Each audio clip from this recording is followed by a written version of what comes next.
Have you ever felt, I don't know, a twinge of guilt or maybe hesitation when you're trying to sell something you made, like you were suddenly being a nuisance or you're just bothering people? Oh, yeah. That creeping feeling of feeling like a fraud or a spammer. It's so common. Right. Today, we are completely tearing down that old playbook. You're the one Yeah. full of spam, shouting, and just shameless hustling.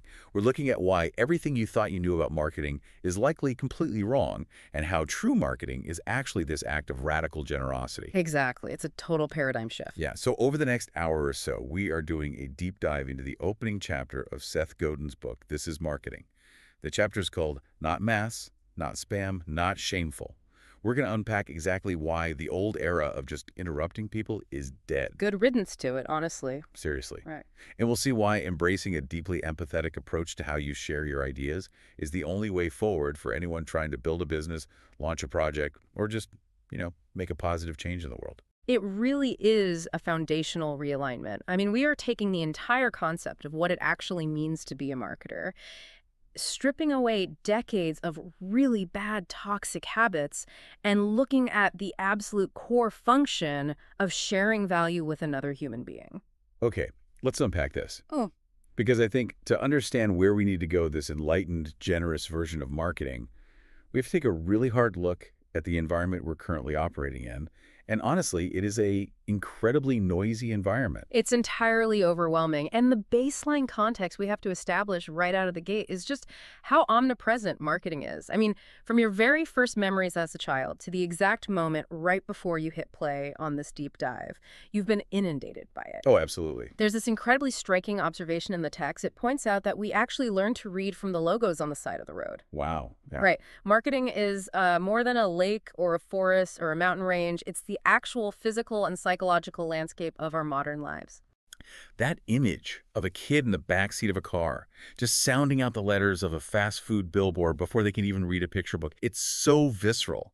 It just shows how deeply embedded this stuff is. We literally don't live in nature anymore. We live in a landscape of brands. Precisely. And that sheer omnipresence, it creates this massive society-wide blind spot. Mm. Because it has been done to us for so long and so relentlessly, we just take it completely for granted. Right, the fish and water thing. Exactly. We are like the classic metaphor of the fish who doesn't understand what water is. A fish doesn't wake up and say, wow, the water is particularly wet today. It just swims. It just swims, yeah. We are swimming in this absolute sea of persuasion, and because it's everywhere, it becomes invisible to us. We fail to see what's actually happening all around us, and more dangerously, we don't notice how it is constantly shaping our desires, our fears, and our culture. It's the what water scenario. I mean, Yeah. think about waking up in the morning, you turn off your alarm on your phone, and before you've even had a sip of coffee, you've seen a push notification for a shoe sale. Oh, at least 3 of them. Right. You've scrolled past sponsored posts on social media, you've checked your email, and deleted 5 newsletters. I mean, you have been marketed to 20 times before your feet even hit the floor. And because we don't see it clearly as a mechanism, our definition of what marketing actually is becomes incredibly distorted. We confuse the worst, most intrusive examples of it with the discipline itself. Yeah, we think marketing is just that annoying pop-up ad that blocks the article you're trying to read. Or the unskippable commercial before a video. We think it's just, selling soap. Selling soap. We associate it strictly with massive, faceless corporations pushing consumer goods we don't even need. But this is where we have to make a massive pivot. If we want to understand the new playbook, we have to completely redefine the scope. We have to. The text argues that marketing isn't just about selling soap, and the days when marketing and advertising were the exact same thing reserved only for some vice president in a corner office with a massive budget, those days are completely, unequivocally over. This is the first major paradigm shift you need to internalize if you're listening. We are broadening the definition to encompass almost every human interaction where persuasion, influence, and change are involved. It entirely democratizes the concept. And the examples used to illustrate this are wild. They completely pull the rug out from under you. It argues that when you give a TED Talk, you are marketing. Yep. When you ask your boss for a raise, you are marketing. When you're just trying to raise money to build a local playground to your neighborhood, you are marketing. Even if you're an employee just trying to grow your specific division at work, That is marketing too. It takes this intimidating, corporate, jargon-filled concept and places the tools directly into your hands, whether you consider yourself an entrepreneur or not. But wait, let me play devil's advocate here for a second because I have to push back on this. Go for it. If everything from asking for a raise to organizing a neighborhood bake sale is considered marketing, doesn't that just water down the definition until it means absolutely nothing? Right. I mean, how on earth is a mid-level employee asking for a 5% bump in salary doing the exact same thing as a multinational shoe company launching a global television campaign? They feel like fundamentally different acts. It's a very valid challenge, actually, and it's where the real nuance of this philosophy shines. Because the unifying thread isn't the scale of the operation. Yep. It's not the size of the budget or even the medium being used. The unifying thread is the intent. Marketing, at its absolute core, is the attempt to make change happen. Make change happen. Yes, it is an effort to change a specific culture for the better and fundamentally to solve someone's problem. Okay, walk me through that. How is asking for a raise making change happen in the same way a brand does? Let's break down the mechanics of asking for a raise. You aren't just walking into an office and saying, give me more money because I want to buy a nicer car. Or, well, if you are, you probably aren't getting the raise. Definitely not getting the raise. Right. When you successfully ask for a raise, you're presenting a compelling narrative. You are trying to persuade your boss that the current culture of your team and the financial distribution within it needs to change to reflect your true value. Ah, I see. You're identifying a problem that your boss has. Maybe it's employee retention or fairness, or the need to recognize high output to motivate the rest of the team. And you are offering a solution, paying you more to secure that output. You are pitching a better future state. Exactly. You are saying if you make this change, your life as a manager will be better. When a multinational corporation launches a product, they are doing the exact same thing, just on a macro level. Oh, wow. Yeah, that makes sense. They're trying to shift consumer behavior by promising to solve a problem. They're saying, if you buy these running shoes, your life will be better. You'll be faster or more stylish or feel more athletic. The core act of persuasion, of empathy, of value creation remains identical. The only thing that changes is the size of the audience. That makes a ton of sense. It removes that gross corporate veil from the word. It strips away the budget and the billboards and gets right down to human psychology. It really does. And the vital realization for you, the listener right now, is that you are a marketer. Whether you like the title, whether you find it distasteful, you are an agent of change. You're constantly trying to persuade people to adopt your ideas, your projects, your worldview. Yeah. And to navigate this, we are given a brilliantly simple, clarifying question that cuts through all the noise. The answer to just about every question regarding your work, your art, or your business is simply answering, who can you help? Who can you help? Man, that completely flips the script. It moves us away from what can I sell or how can I extract value to who can I serve? It changes your entire posture, but adopting that posture is incredibly difficult. Why? Because we carry so much psychological baggage about what we think we're supposed to do when we have an idea or a product to share. We look at the water we're swimming and all those billboards and spam emails, and we just mimic it. Which brings us to the massive trap that catches almost everyone. Because we don't inherently understand the service-oriented nature of marketing, we completely default to the worst, most superficial tactics the second we finally have something to share.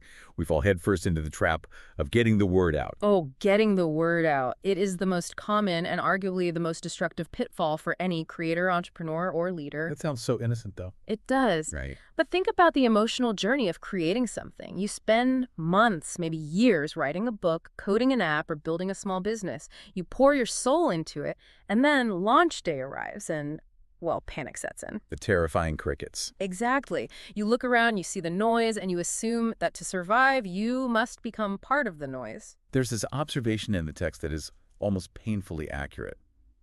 When in doubt, we selfishly shout. I love that phrasing. We just start making noise. We inherently assume that everyone out there in the world is exactly like us, just temporarily uninformed about how incredibly great our new thing is.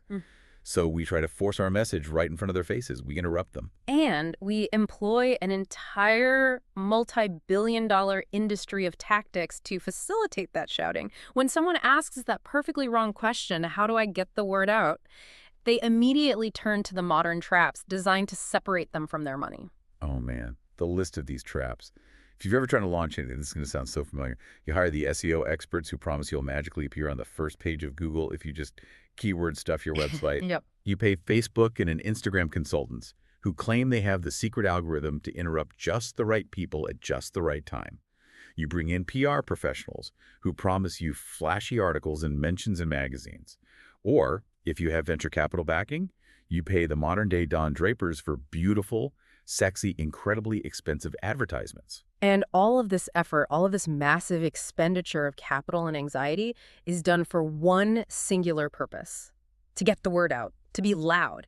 But the reality check here is ruthless. That is not marketing, not anymore. And more importantly, it simply doesn't work. Let's break down why it doesn't work. Because on the surface, it feels perfectly logical, right? Yeah. If I have a great product, I need people to know about it, so I buy a megaphone. But it's like building a giant, incredibly expensive megaphone before you've even figured out what language your audience speaks, or if they even want to hear from you in the first place. That's a great analogy. Let's look at the mechanism of a Facebook ad that is born from this panic. You buy the ad, it pops up in someone's feed while they're looking at photos of their niece. You have successfully interrupted them. You have gotten the word out.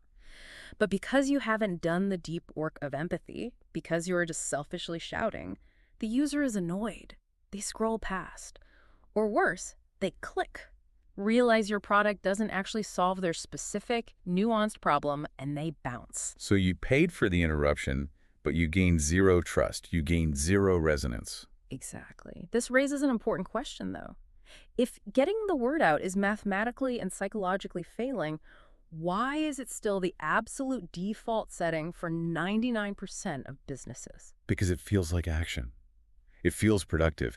When you're terrified that your business might fail, writing a check to a digital marketing agency to run Google Ads feels like you were doing something. It's a tangible metric. You can look at a dashboard and say, look, we had 10,000 impressions today. Right. Look at all these eyeballs, even if none of those eyeballs actually care. Yeah, exactly. It is a tactical shortcut that allows you to avoid the much harder, much scarier strategic questions.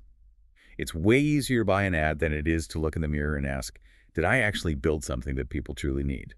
So the vital takeaway here is a sequencing issue.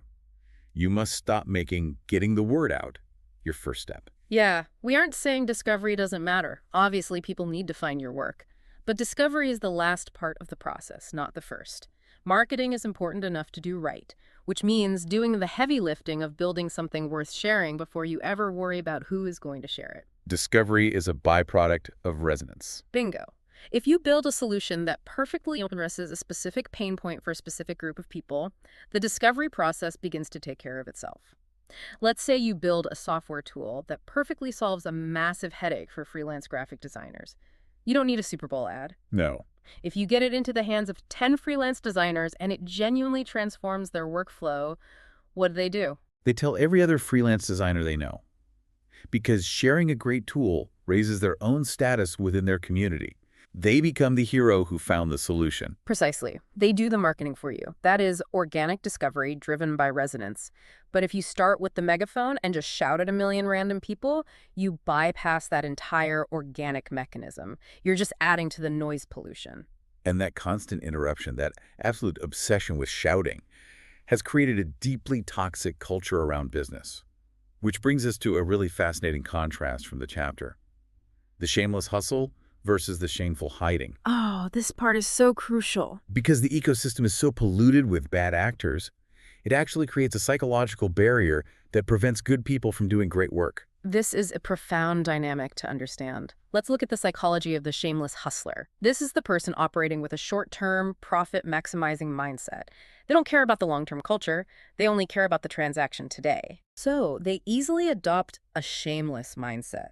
They rely entirely on spamming, tricking, coercing, and manipulating. It is the pursuit of attention at the absolute expense of truth. We all know these people. The guys standing in front of rented Lamborghinis on YouTube telling you they have the secret to passive income, but you have to buy their course right now before the timer runs out. Right. And what's crucial to understand is that this dynamic, this shamelessness, is utterly unique to terrible marketing. You don't see this behavior in other professions. The analogies used in the text to highlight this are so funny, but they make the point perfectly. Think about it. You never see civil engineers calling senior citizens in the middle of the night to aggressively sell them worthless collectible coins. It's an absurd image. It's completely absurd. You don't see accountants actively extracting their clients' private data without permission just to sell it to a third party for a quick buck. You don't see orchestra conductors proudly logging onto Yelp to post fake five-star reviews of their own symphonies. Why is that? Why the massive contrast in professional ethics? It comes down to the metrics of reality. A civil engineer builds a bridge. Yeah. That bridge must stand up to gravity, weather, and physics. Their work is grounded in objective reality and service to public safety. If they lie, the bridge falls down. Yeah. But the shameless marketer operates in a reality distortion field. The only metric they care about is the immediate click, the immediate credit card swipe, the human costs of broken promises. None of that registers to them. And the tragedy is that these scammers, these hustlers, are just so incredibly loud. They completely dominate the landscape. They're the ones filling up your email spam folder, running those deceptive bait-and-click ads, making the robocalls at dinner time. They are the visible face of marketing to the average person. And this leads to the tragic consequence. Because the scammers are so loud and so highly visible, ethical, generous, brilliant people, people who actually have something incredibly valuable to offer the world, begin to feel shame. Yeah, they do. They feel an intense shame about the prospect of being market-driven. They subconsciously equate the act of marketing with scamming. So they hide. This is the shameful hiding. They spend years making something wonderful, something that could really help people. And then instead of proudly sharing it, they whisper about it. Or they don't share it at all. It breaks my heart to see it. They suffer from this mix of imposter syndrome and almost a moral superiority. They tell themselves, I don't want to be a sleazeball, I don't want to bother anyone, so I'll just let the work speak for itself. And they let the hustlers monopolize all the attention. It is a devastating cycle. The shamelessness of a few bad actors creates a paralyzing shame in the many good actors. And if you are listening to this and you've ever felt that hesitation to put your work out there because you didn't want to feel salesy, you are a victim of this dynamic. You really are. You have to reject this false dichotomy. You must stop feeling bad about charging for your work or actively seeking out the clients who need you. It's almost a manifesto for creators. It's time to stop looking for shortcuts. Time to stop making average, middle-of-the-road stuff for average people in the hopes that you can just charge a commodity price and fly under the radar. It's time to stop begging people to pay attention to you. You have to actively abandon the shame. Because look at the alternative. If you hide your work out of some misplaced sense of purity, you aren't being noble. You are actually depriving the people who genuinely need your help. Oof, that's a gut punch. It is. If you have the cure to a disease, it is unethical to keep it a secret. If you have a service that can save a small business from bankruptcy or a piece of art that can bring someone genuine joy, failing to share it is a failure to solve the problem you are entirely capable of solving. Hiding is selfish. Wow, hiding is selfish. That is a massive perspective shift. Okay, so we abandon the shame and we agree to put down the giant megaphone and we stop trying to just get the word out to anyone with a pulse. What exactly are we left with? If the old playbook is completely burned, what is the new playbook? This brings us to the absolute core philosophy, the thesis that redefines the entire industry. And here's where it gets really interesting, because the first thing we have to do is establish what marketing is not. For decades, we've used this aggressive, militaristic language in business. We talk about capturing market share. We talk about targeting consumers. We talk about destroying the competition or dominating a sector. It's literally the language of warfare. And Okay. it inherently frames the customer as an opponent to be conquered or a resource to be extracted. But the radical shift here is stripping all of that away. Marketing is not a battle. It's not a war. It isn't even a contest to see who can be the loudest. The new definition is so profoundly different. It states, marketing is the generous act of helping someone solve a problem, their problem. I really want to focus on those last two words. Like- Their problem, not your problem. Your problem is that you need to make payroll, or you want to buy a boat, or you want 1 million followers on Instagram. The customer does not care about your problem. This new definition requires a massive, uncomfortable mindset shift. It requires profound empathy. You have to step entirely outside of your own ego and your own desires and truly do the hard emotional labor of seeing the world the way your audience sees it. You have to be driven by the market, not your own narcissism. You have to understand the tension they are feeling when they wake up in the morning. Yeah. What are their fears? What is the status they're desperately trying to achieve, or protect within their peer group. Exactly. And if we connect this to the bigger picture, this is precisely why the old getting the word out model fails so spectacularly today. The old model, the Don Draper model, says, I have a factory that makes a product. How do I make people want it? Right, forcing the desire. Yes. It assumes the product is fixed and the human mind is malleable. The new model flips that entirely. It says, people have a specific problem. How can I build a product or service that actually solves it? It requires working with your part of the market rather than doing things to them. And let's be honest, that is significantly harder work. It's much easier to just yell at people than it is to understand them. This isn't some magic trick where you just think good thoughts and suddenly you're rich. There is a rigid, almost scientific process to this empathy. There absolutely is. You have to be willing to backtrack. You have to constantly redo your assumptions about what people actually want. You must adjust your offering. You must test it in the real world. You must measure the genuine reaction, not just clicks, but actual satisfaction. And you must repeat the cycle. It's a continuous, humbling loop of learning and serving. It is the scientific method applied directly to empathy. You observe a group of people, you form a hypothesis about what might relieve their tension or improve their lives, you build a prototype or an offering, and you present it to them. And then, and this is the crucial part, you listen to their response. If it doesn't resonate, what do you do? Well, under the old playbook, if it doesn't resonate, you just shout louder. You buy more ads. You lower the price and scream, "Sale!" Exactly. But under the new playbook, if it doesn't resonate, you accept that your hypothesis was wrong. You don't blame the customer for not getting it. You change the offering. You adapt to them. That is such a powerful distinction. If it doesn't resonate, you don't shout louder. You change the offering. The practical takeaway for anyone listening is that you must completely reframe how you view your marketing. It isn't a necessary evil you have to endure so you can get back to the real work. Marketing is the work. It's a calling to make a positive change. You have to step off the short-term hustle treadmill entirely. You must insist on a long, viable path of service. Will it take longer to build a business this way? Yes. Will you go viral overnight? Probably not. But it is the only path that builds actual trust. And in a world where everyone is exhausted by spam and shouting, trust is the rarest, most valuable asset you can possess. So let's synthesize all of this. If we bring together everything we've unpacked, from the fish in the water to the trap of the megaphone, to the shameful hiding, and finally to this new definition of empathy, what is the core truth we are walking away with? It boils down to this. Marketing is fundamentally not an act of extraction. It is an act of contribution. Yes. Extraction versus contribution. Yeah. If you're interrupting people while they're trying to live their lives, if you are scraping their data, if you are begging for their attention just to hit your quarterly goals, you aren't doing marketing. You are just making noise. You are polluting the cultural water we all have to swim in. True marketing only happens when you humbly identify a specific group of people, a tribe, and align with them. You offer a genuine, effective solution to their problem. You take on the profound responsibility to change their culture, their daily experience, for the better. It's an incredibly generous act. It really is. But it requires you to be brave enough to step out of the shadows, overcome your shame, and say to them, I saw that you were struggling. I made this specifically for you, and I believe it will help. It's about finding alignment, not forcing a fit. I love this visual from our notes earlier. It's not about being a hunter with a megaphone running through the woods, screaming at everything that moves. It's about being a beacon. You build a lighthouse, you turn the light on, and you stand firm. And the people who are lost in the dark, the people who are actively looking for the specific kind of light you are shining, they will find you. That is a perfect metaphor. The beacon replaces the megaphone. A megaphone is aggressive, it pushes energy out, and demands compliance.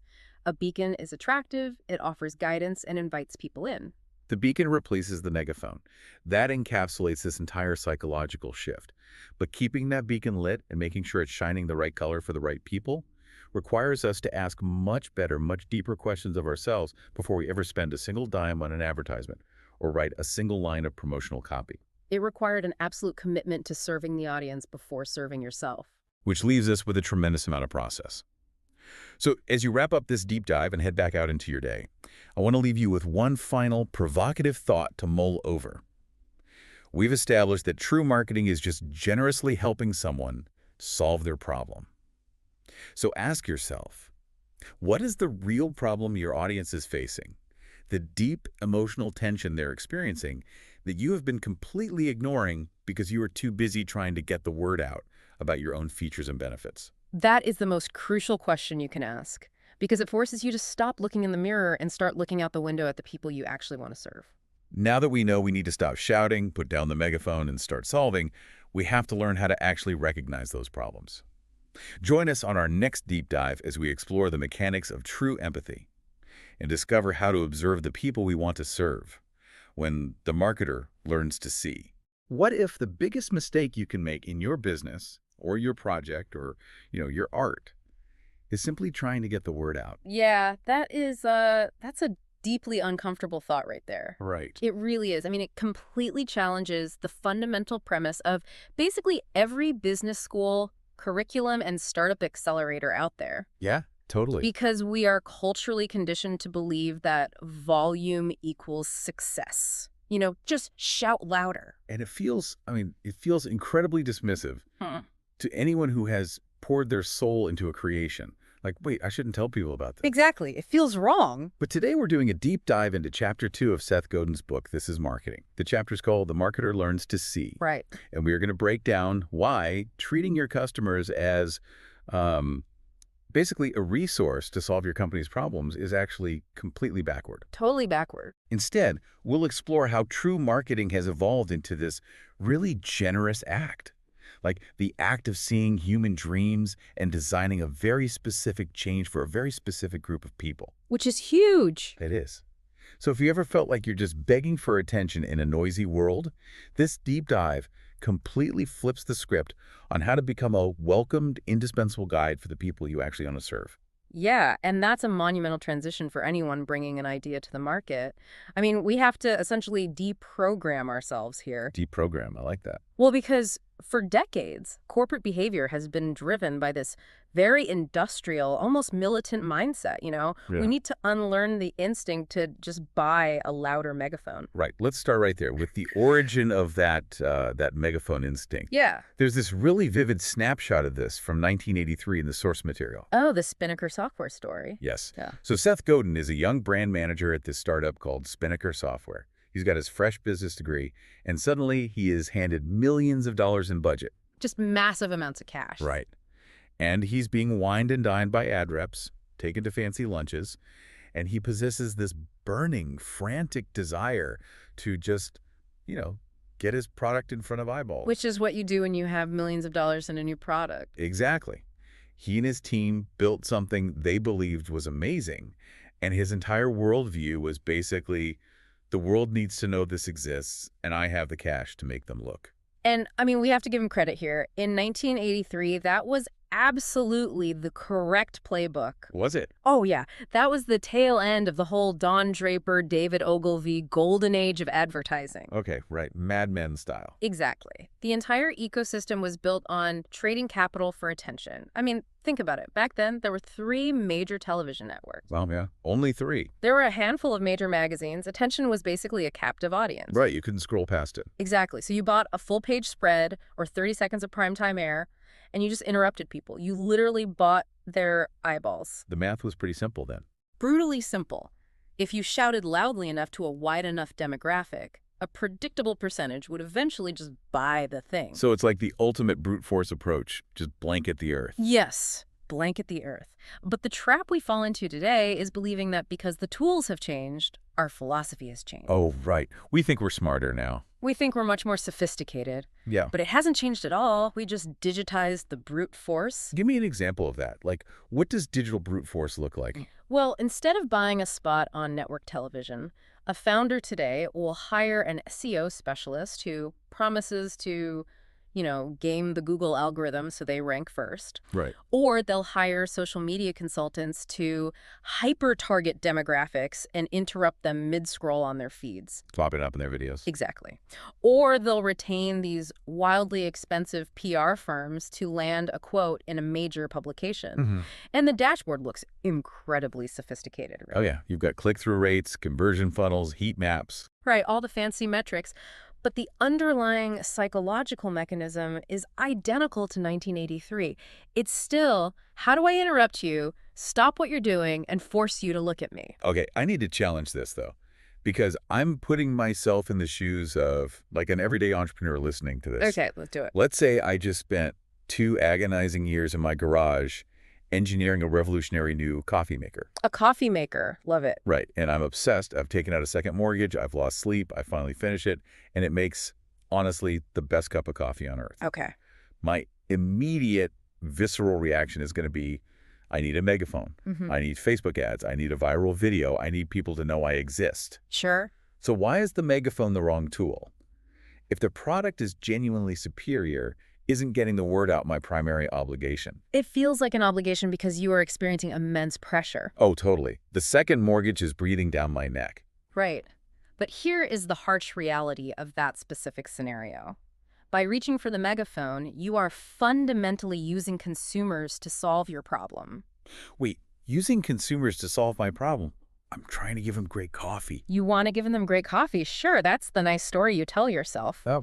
But your immediate pressing problem is that you have a garage full of inventory, you have that second mortgage, and you need cash flow to survive. Yeah, that's true. That is your problem.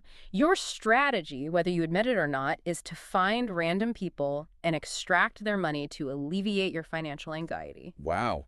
Okay, when you put it like that, it sounds incredibly selfish. It is. And the brutal truth of human psychology is that the market fundamentally does not care about your second mortgage. Right. They do not care about the 2 years you spent in the garage. They don't care about your engineering breakthroughs or your growth targets. That is such a bitter pill for any creator to swallow. Because we naturally assume our passion is contagious, right? We really do. We assume people are sitting around like these blank slates, just waiting to be interrupted by our brilliance. Just waiting for my coffee maker to arrive and save the day. Exactly. But they aren't. They are complex human beings, deeply embedded in their own lives. Right. They have their own overwhelming anxiety, their own financial pressures, their own goals, and just an absolute avalanche of noise in their heads already. So when I blast them with an ad, And you blast them with a megaphone, you are treating them as targets. You're treating them as victims of your promotional strategy rather than volunteers who might actually want to go on a journey with you. Okay, so for the founder standing in their garage, surrounded by, hundreds of boxes of coffee makers, what is the practical shift here? Yeah. If they shouldn't hand their credit card to an ad consultant to, quote unquote, get the word out, what is the very first move? The first move is a complete inversion of the question. You have to physically stop asking, how do I get the word out? Okay, and replace it with what? Replace it with, who can I help become a better version of themselves? Who can I help become a better version of themselves? Man, that completely alters the DNA of the business relationship. It really does. It pivots the entire endeavor from extraction, like, what can I take from you, to hit my sales quota, to contribution. Exactly. What can I offer you to help you overcome a hurdle? And that contribution is the definition of modern marketing. It is the generous act of helping someone solve a problem. But critically, it's about solving their problem, not yours. Yes, their problem. And this requires an almost painful level of empathy, a willingness to step outside your own ego and genuinely observe the market. Which brings up a really stark realization about empathy. There's this line of thinking in the material that hit me hard. Oh, yeah. Yeah, it says, marketers must recognize that the people they want to serve do not want what the marketer wants. Right. They don't believe what the marketer believes, and they don't care about what the marketer cares about. And they probably never will. It's deeply humbling because as creators, we all suffer from a terminal case of solipsism. What do you mean by that? We project our worldview onto everyone else. Going back to your coffee maker example, you spent 2 years obsessed with water temperature stability down to the decimal point, right? Oh, yeah, burr grinder, micron sizes, pressure profiling, the works. Right. You are a coffee aficionado. You naturally assume that anyone drinking coffee cares, or at least they should care, about those exact same technical specs. Of course they should. It makes the coffee better. But the vast majority of the world does not. They really don't. I have a visual for this because I see it happen so often. It's like a craftsman spending years making this deeply complex, intricately carved, beautiful brass key. Okay, I like this. They polish it, they perfect the teeth, they admire their own handiwork in the shop, Right.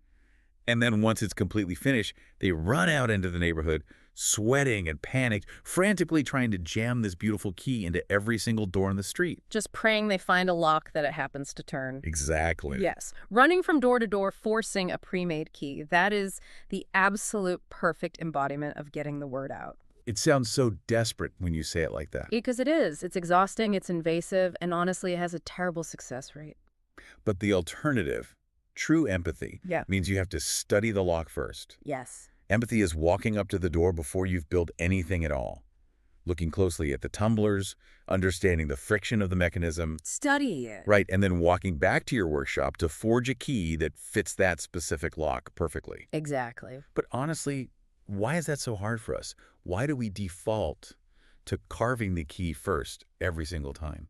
It comes down to the sunk cost fallacy and ego. Making the key is fun. Yeah, it's safe in the workshop. Right. You control the environment in your workshop. Nobody is rejecting you in your garage. That's so true. Studying the lock is messy because it requires you to deal with other people's messy realities. It requires a psychological leap into this concept known as Sonder. Sonder. Okay, let's unpack that because it feels central to this whole philosophy. What is Sonder? So, Sonder is the profound realization that every random passerby you see on the street is living a life that is just as vivid, complex, and chaotic as your own. Oh, wow. Yeah, they have their own internal cinematic universe playing in their head at all times. Like their own movie where they are the star. Exactly. They have their own perceived slights from their boss, their own fears about their kids, their own secret ambitions, Right. and their own definition of what a better day actually looks like. So as someone trying to market a product, empathy means I have to pull up a chair and watch their movie for a while. Yes. Instead of kicking the door open, pausing their movie, and forcing them to watch a commercial for my coffee maker. Precisely. Because in their movie, they are the main character. If your product doesn't naturally fit into the narrative arc they are already constructing for themselves, no amount of targeted Facebook ads will make them buy it. Right, it will just annoy them. Exactly. Let's look at their movie for a second. Maybe their internal narrative has absolutely nothing to do with perfect espresso extraction. Maybe their narrative is, I am a working parent who feels like I'm failing because my mornings are total chaos. Oh, man. Right. And I just need a massive jolt of caffeine in under 60 seconds so I don't lose my temper while packing lunches. If that is their movie, and I come in shouting about micron sizes and thermal stability, I might as well be speaking ancient Greek. You really are. I'm actively irritating them. Yeah. I'm adding noise to their chaos. You are doing marketing at them. Working with the market means identifying the emotional change they are already seeking. In this case, the transition from chaotic stress to a brief moment of competent peace. Exactly. And then positioning your product as the bridge to get them there. It's the difference between saying, look at my brilliant dual boiler engineering. Which is about me. Right. Versus saying, I see how stressful your mornings are. I built this machine to give you 5 minutes of guaranteed peace and a perfect cup of coffee without you having to make a single decision. That is a massive practical shift. For anyone listening who's building something right now, the immediate homework is to write down the internal narrative of your ideal customer. Yes, write it out. What are they staring at the ceiling, worrying about at 2 a.m.? What is the specific flavor of their daily stress? I love that phrase, the specific flavor of their daily stress. Right. Because if you cannot articulate their worldview and their secret anxieties without mentioning your own product, you haven't done the empathy work yet. That is a brilliant litmus test right there. If you ask a founder who their customer is and they say, oh, someone who needs robust accounting software. Which is what everyone says. Right. They have zero empathy. They're just describing a wallet attached to a technical need. Ouch. But if they say a small business owner who is terrified of an IRS audit because they secretly feel like an imposter who doesn't understand their own cash flow. Oh, wow. Now you're talking. Now you're seeing the lock. Which fundamentally changes how you build the business from the ground up. And this leads to a concept that completely dismantles the traditional corporate structure, doesn't it? It really does. The idea is that marketing is not a department you hand a finished product to. Marketing is the actual design phase of the product itself. This is the death of the old industrial model. The classic structure was always linear. The engineering team invents a gadget, right?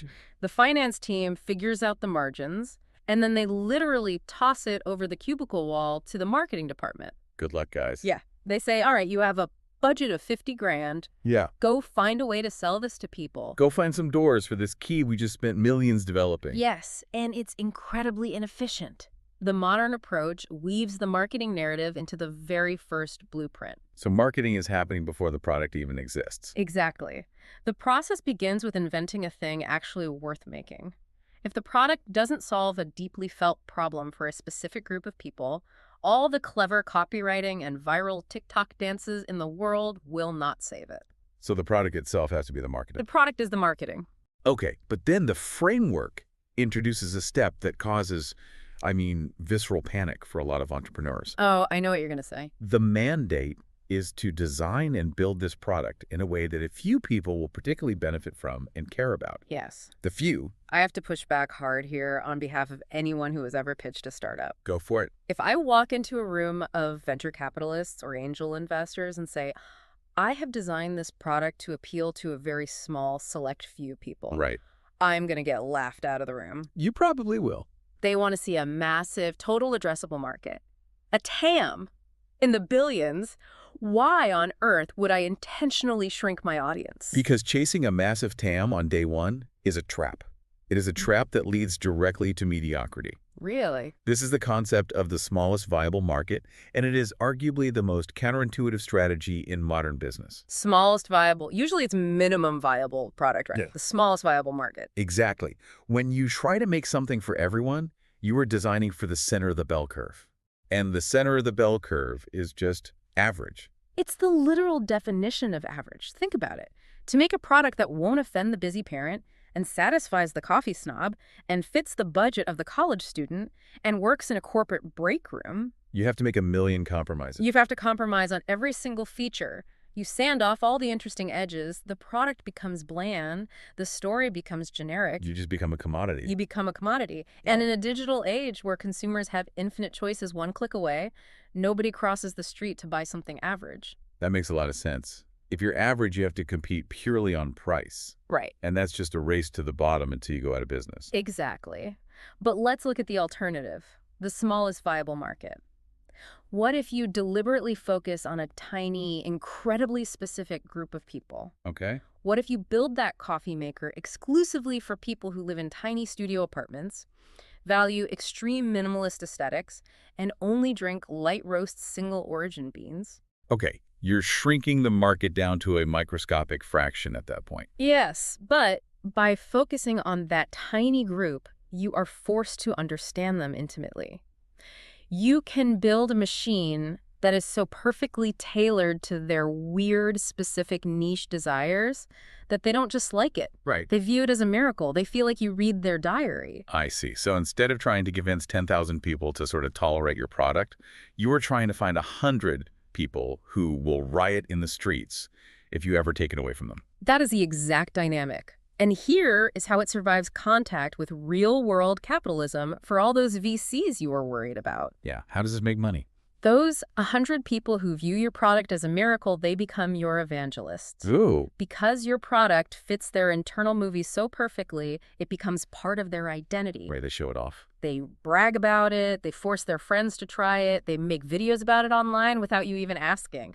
That is how genuine, sustainable growth happens today. It's organic. It doesn't come from a top-down corporate megaphone. It comes from the inside out, starting with a fiercely loyal core of true believers who finally feel seen. It's terrifying to do, but it makes so much sense. Shrink your target audience.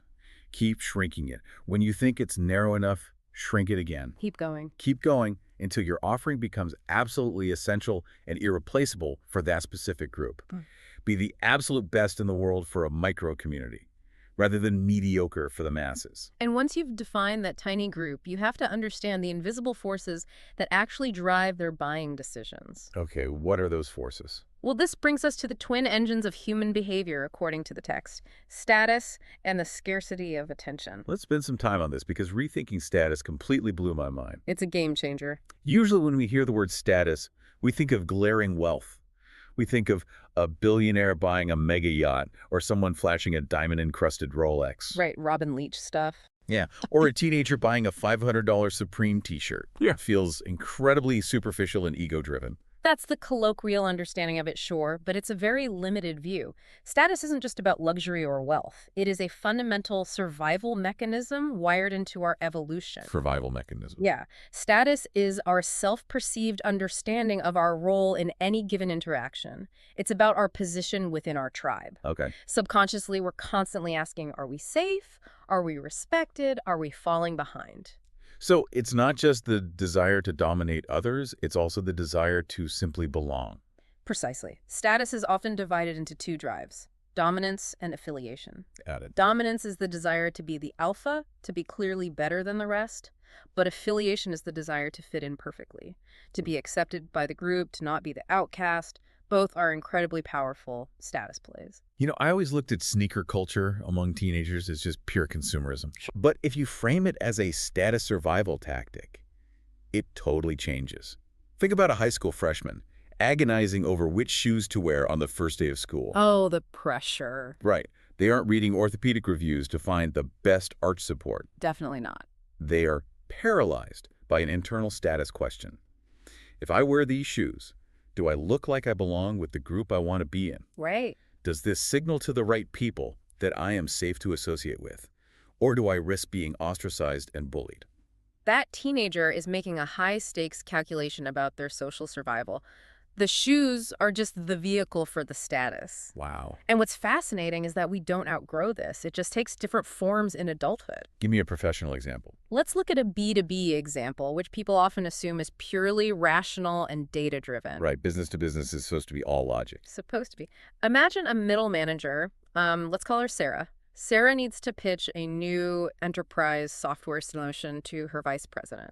Okay, and let's say the VP is famously skeptical of new tech, loves the old legacy systems, and just hates spending money. Exactly. So the software company selling to Sarah might think they just need to show her a spreadsheet, proving their software is 20% faster and saves $10,000 a quarter.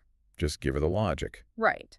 But Sarah isn't making a purely rational calculation here. She is facing a massive status risk. Because if she pitches this and the VP hates it, or worse, the software fails during implementation, she looks like a fool. She loses credibility. She might lose her chance at a promotion. Her status in the corporate tribe plummets. That's terrifying for her. But conversely, if it succeeds, she looks like an innovative visionary. Her status skyrockets. The software company isn't just selling code. They're asking Sarah to gamble her personal professional status. That is such a vital insight for anyone doing B2B marketing. If you are just screaming about your dashboard features, you are completely ignoring Sarah's actual visceral fear. Right. You are ignoring her lock. A smart marketer recognizes Sarah's status risk and engineers the marketing to mitigate it.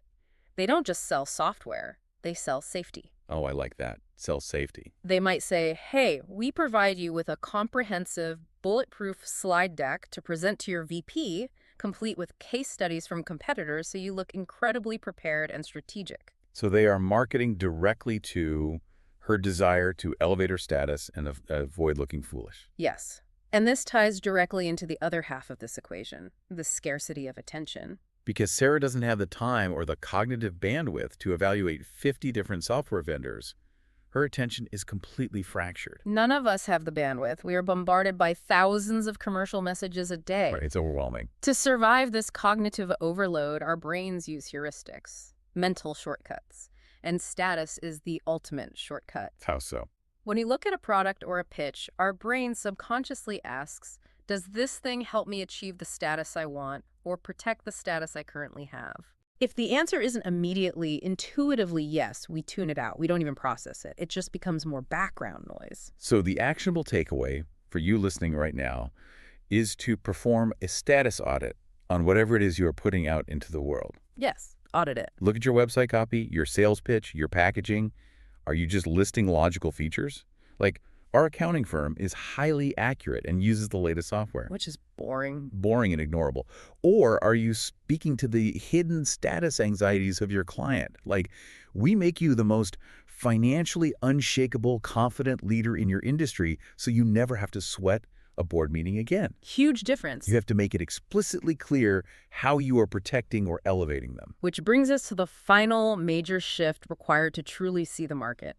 And this might be the most critical distinction for long-term survival, separating your strategy from your tactics. This is a huge one, because strategy and tactics have just melted together into meaningless corporate buzzwords. They really have.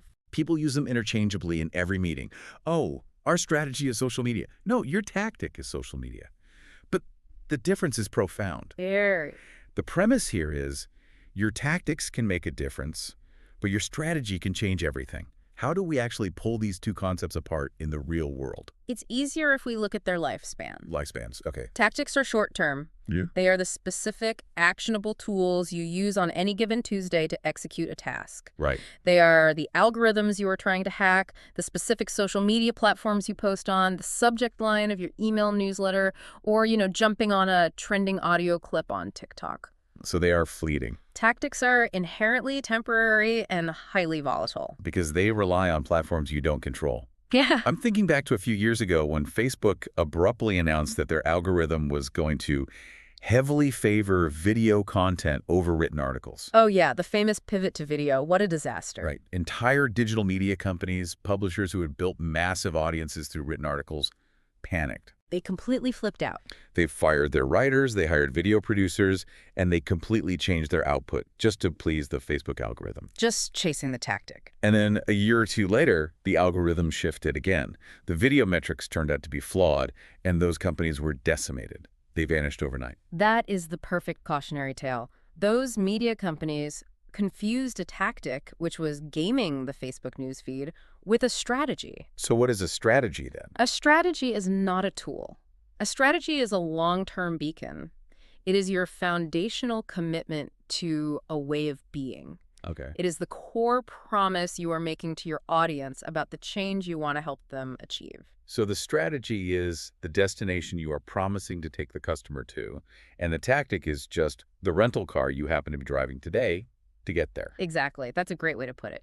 If you have a solid strategy, the tactics are interchangeable. If one car breaks down, you just rent another one. But if you don't have a strategy, if you don't have a clear, generous promise to a specific group of people, then all the tactics in the world just turn you into a highly optimized annoyance. You become very, very efficient at yelling into the void. Precisely. Let's ground this with an example. What does a durable strategy look like versus a fleeting tactic? Let's say you run an organization that helps independent musicians. Your strategy might be, we empower independent artists to bypass traditional industry gatekeepers so they can make a sustainable living directly from their most passionate fans. Oh, I like that.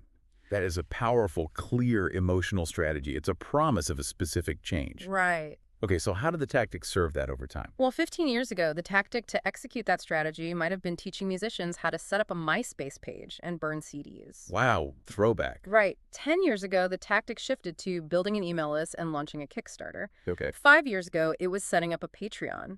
Today, the tactic might be creating short-form vertical video and running a private Discord server. The technological vehicles completely turn over 4 or 5 times. Yes, the tools changed radically. But the strategy empowering the independent artist to own their audience never wavered for a single second. That makes total sense. The strategy survived the death of MySpace, the decline of CDs, and all those algorithm changes because the company wasn't anchored to the tool, they were anchored to the promise. I love this thought experiment for anyone listening. Write down the core promise of your business or your project right now. But you are not allowed to mention the medium or the platform you currently use to deliver it. It's hard to do. It is. If your primary acquisition channel, let's say Instagram, which drives 80% of your sales, was permanently deleted from the internet tomorrow morning, what is the underlying strategy that would allow your business to pivot, find a new platform, and survive? Right. If you can't articulate that, you are just a hostage to a tactic. And separating the two requires an immense amount of emotional discipline. Why is it so emotional? Because tactics provide immediate gratification. You try a new TikTok hook, you get a dopamine hit when the view count spikes. Oh, for sure. You tweak an email headline, and the open rate jumps by 2%. It feels like progress. It feels like you're winning. But strategy, on the other hand, requires patience. It requires committing to a specific change over the long haul, sticking to the smallest viable market even when you're tempted to go broad, and ignoring the daily fluctuations of vanity metrics. We've covered incredible paradigm-shifting ground today. We really have. From abandoning the 1983 megaphone to the deep empathy of Sonder, the terror of shrinking your market, the survival mechanics of status and anchoring to strategy over tactics. It's a lot to process. It is. As we synthesize all of this, if we have to distill the soul of this philosophy into one overarching insight, what is the ultimate takeaway from The Marketer Learns to See? The profound realization is that you do not learn to see the market by staring at conversion funnels, spreadsheet data, or the reach of your megaphone. You learn to see by recognizing and deeply respecting the customer's fundamental humanity. Humanity. When you develop the empathy to see the movie playing in their heads, when you understand the quiet status fears that keep them up at night, and when you recognize their dreams for becoming a better version of themselves, everything flips. A whole game changes. You stop desperately trying to get the word out to solve your own inventory problems, and you start generously inviting the right people in to solve theirs. You stop obsessing over the brass key you carved in isolation, and you finally start designing for the exact lock they are holding out to you. It is the shift from being a nuisance to becoming indispensable. So I want to leave you with a thought to mull over.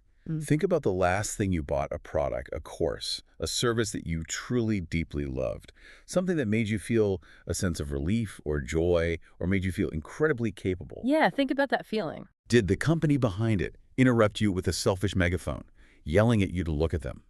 Or did they somehow, almost magically, see exactly who you were struggling to become and simply offer you the bridge? That's the real question. Because once you learn how to look at the market with that kind of genuine empathy, and you start seeing the world exactly as they see it, the next obvious question is, how do you actually spark that transformation? Right. How do you take that attention and turn it into action? Next time, we're doing a deep dive into Chapter 3, where we will explore how you can fundamentally change people through the specific stories, connections, and experiences they're desperately craving. Think about the last time you bought something really expensive. Like, put yourself right back in that moment. Oh, that can be a dangerous game to play. Right. But just try it. Maybe it was a car, like a brand new $50,000 luxury SUV. Okay, I'm picturing it. Put yourself right back in that dealership showroom. The lights are gleaming off the hood. The salesperson is, hovering nearby. Always hovering. Always. Now, did you buy that specific vehicle because it mathematically possessed the most features for the absolute lowest price? Definitely not. I mean, did you pull out a spreadsheet on your phone and calculate the exact cost per cubic inch of cargo space? No one does that. No one. Did you run an algorithm on the aerodynamic efficiency versus the sticker price? I highly doubt it. Right. Or, if we're being completely honest here, did you buy it because of an irrational, invisible force? That's the real question. Did you buy it because of how the heavy, vault-like thud of the door closing made you feel incredibly safe? Or maybe because of how you imagined your neighbors or your coworkers might look at you when you pulled it into the driveway? It is almost never the spreadsheet. I mean, we are remarkably, almost frighteningly skilled at retroactively justifying our emotional decisions with logic and data. Oh, totally. We tell ourselves it was for the gas mileage. Exactly. But the emotion is always the entity sitting in the driver's seat. So today, we're exploring a fundamental paradigm shift. We're looking at how marketing isn't a race to the bottom for price or, a desperate scramble to add more features. Right. But rather, it's a profound quest to make change happen through stories, connections, and experiences.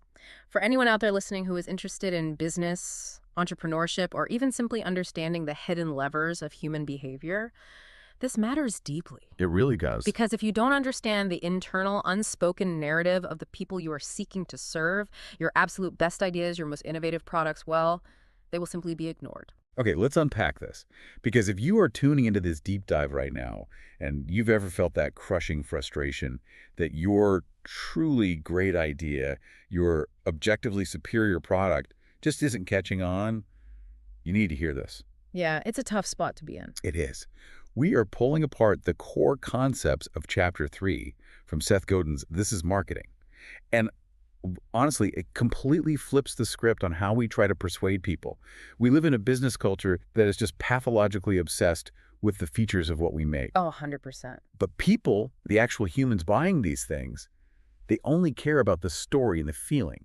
That is the secret to actually making an impact. To truly grasp the magnitude of this disconnect, we have to look at what happens when the absolute most logical, rational, mathematically undeniable product collides with the messy reality of human behavior. I love this example. The source text gives us this perfect, incredibly grounding example of this phenomenon. It's a case study involving a fascinating organization called Vision Spring. Vision Spring. Yeah. This is a social enterprise with a mission that on paper sounds like an absolute no-brainer. It really does. They are trying to sell extremely affordable reading glasses to the roughly 1 billion people around the developing world who desperately need them but just don't have access to them. Right. And the author of our source text actually traveled to a remote village in India with a team from Vision Spring to watch this initiative play out on the ground. Which is such a valuable perspective. You picture the scene, right? Yeah. The dust, the heat, a community of hardworking people, and this team arriving with a literal box of miracles. And if you look at this from a purely rational, classical economics standpoint, this should be the easiest, most frictionless sale in the history of commerce. You would think so. I mean, Yeah. you have a demographic of people, weavers, artisans, farmers, who are literally losing their ability to work, to read, to sustain their families. And why? Simply because their eyes are aging. Right, it's presbyopia. Exactly. It happens to everyone. So you show up with a pair of reading glasses that instantly, almost magically, restores their vision. Just pop them on and they can see. And you are offering this tool for a tiny fraction of what they might earn in a single week once they can get back to work. I mean, the utility is astronomical. The math is undeniable. The return on investment is immediate and undeniable. Right, and this is where I have to step in and push back a little bit on behalf of anyone listening who might be as utterly confused as I was when I first read this section. Please do. Because if someone literally cannot see, shouldn't the sheer utility of the glasses be enough? You'd assume so.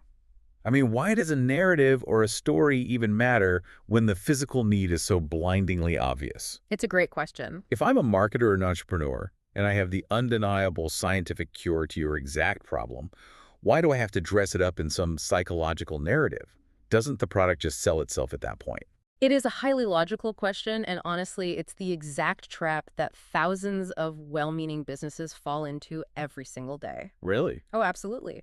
The flaw in that logic is that it completely ignores the fundamental reality of what it is like to be a human being.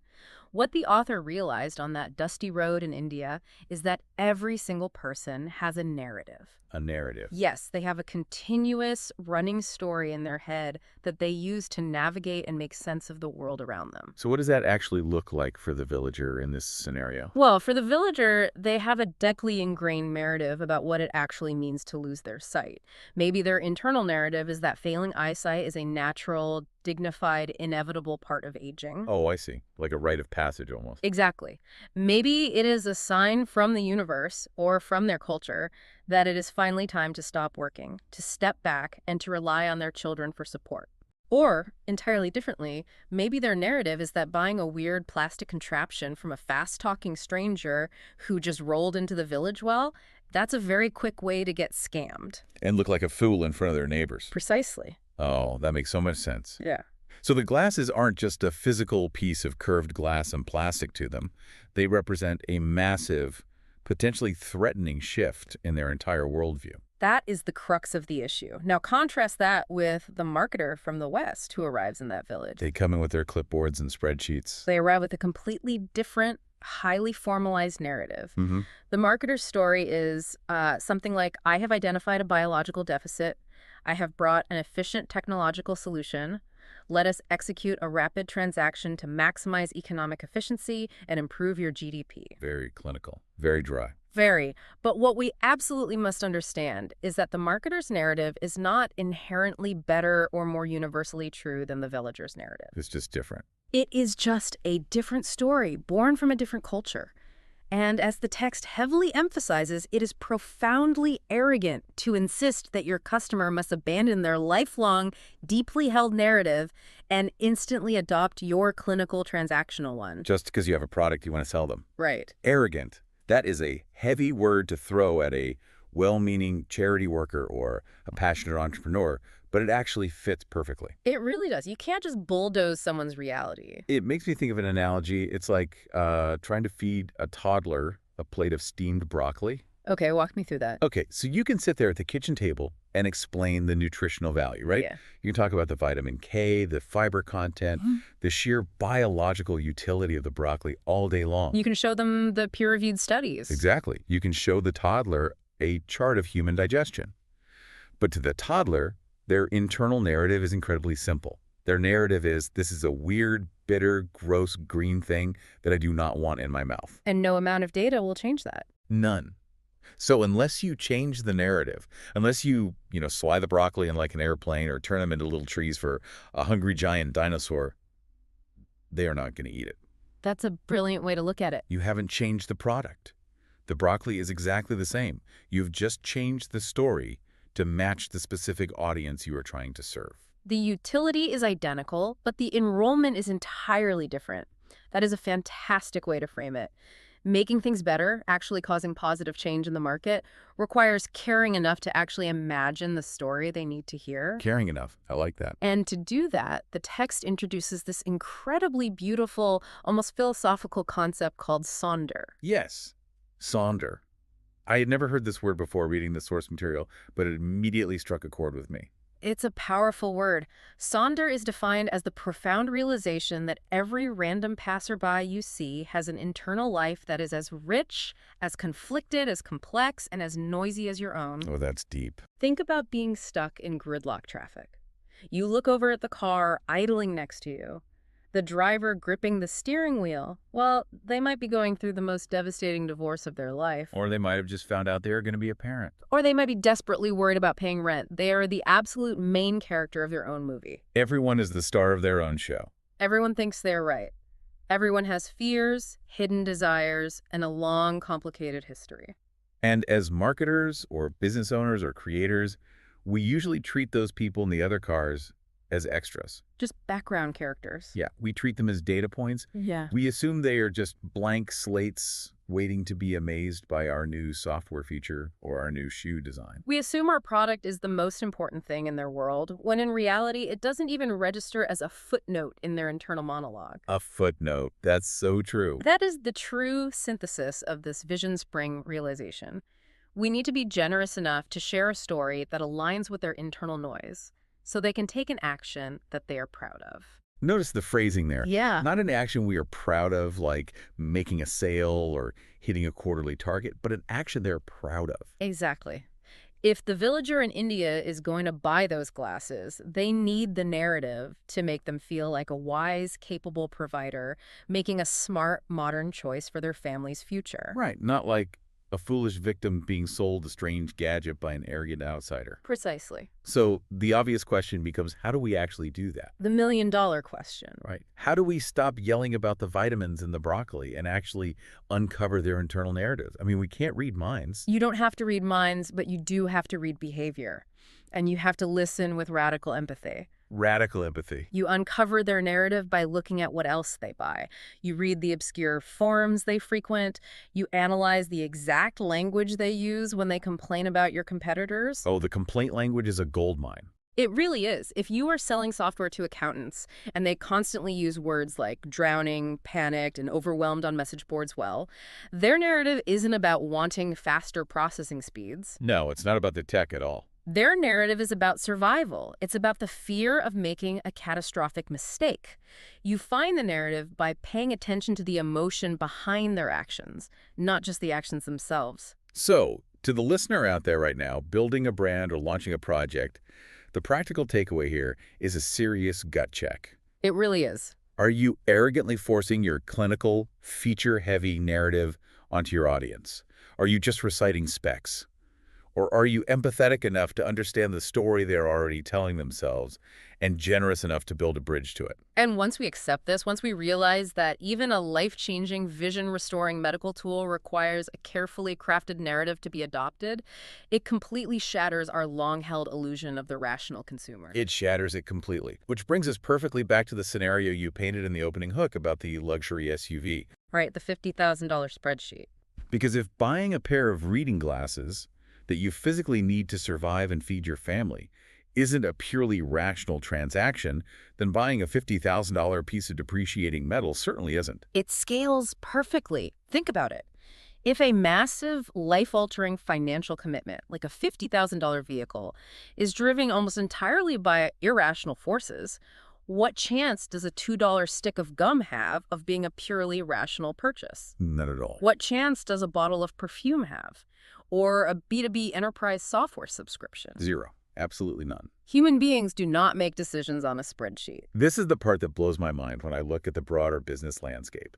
I look at thousands of companies, from startups to massive corporations, and I see so much time, energy, and capital being poured into tweaking minor specifications. Oh, they obsess over it. Companies are absolutely terrified. They sit in these endless meetings over cutting the retail price by 2% or makes the smartphone battery last exactly 4 minutes longer. Or finding a way to cram one more bullet point onto the back of the packaging. Exactly. They spend all this time trying to win a logic puzzle, Mhm. totally ignoring the irrational human element that actually drives the swipe of the credit card. Here's where it gets really interesting, though. Why is that? Why is the corporate world so terrified of leaning into the irrational? They are terrified because the irrational is inherently vulnerable. Vulnerable how? Specifications are incredibly safe. Math is safe. If your product fails in the market and you are competing purely on technical specs, you have a built-in scapegoat. Oh, you can just point the finger? You can sit in the boardroom and blame the engineering department, or blame a disruption in the global supply chain, or say, Right. well, the competitor dropped their price by $1, it was just a pricing anomaly. Just a math problem that wasn't solved correctly. Exactly. But if you choose to compete on narrative, if you boldly promise to make someone feel a certain way, to elevate their social status, to give them a profound sense of belonging, and your product fails, That's on you. that is a failure of empathy. Ouch.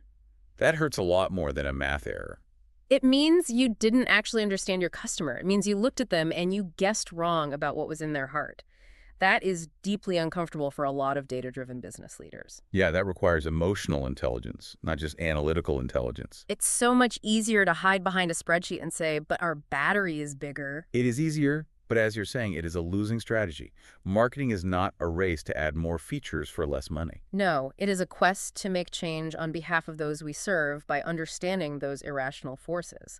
A $50,000 SUV is not bought for transportation. That is the fundamental truth.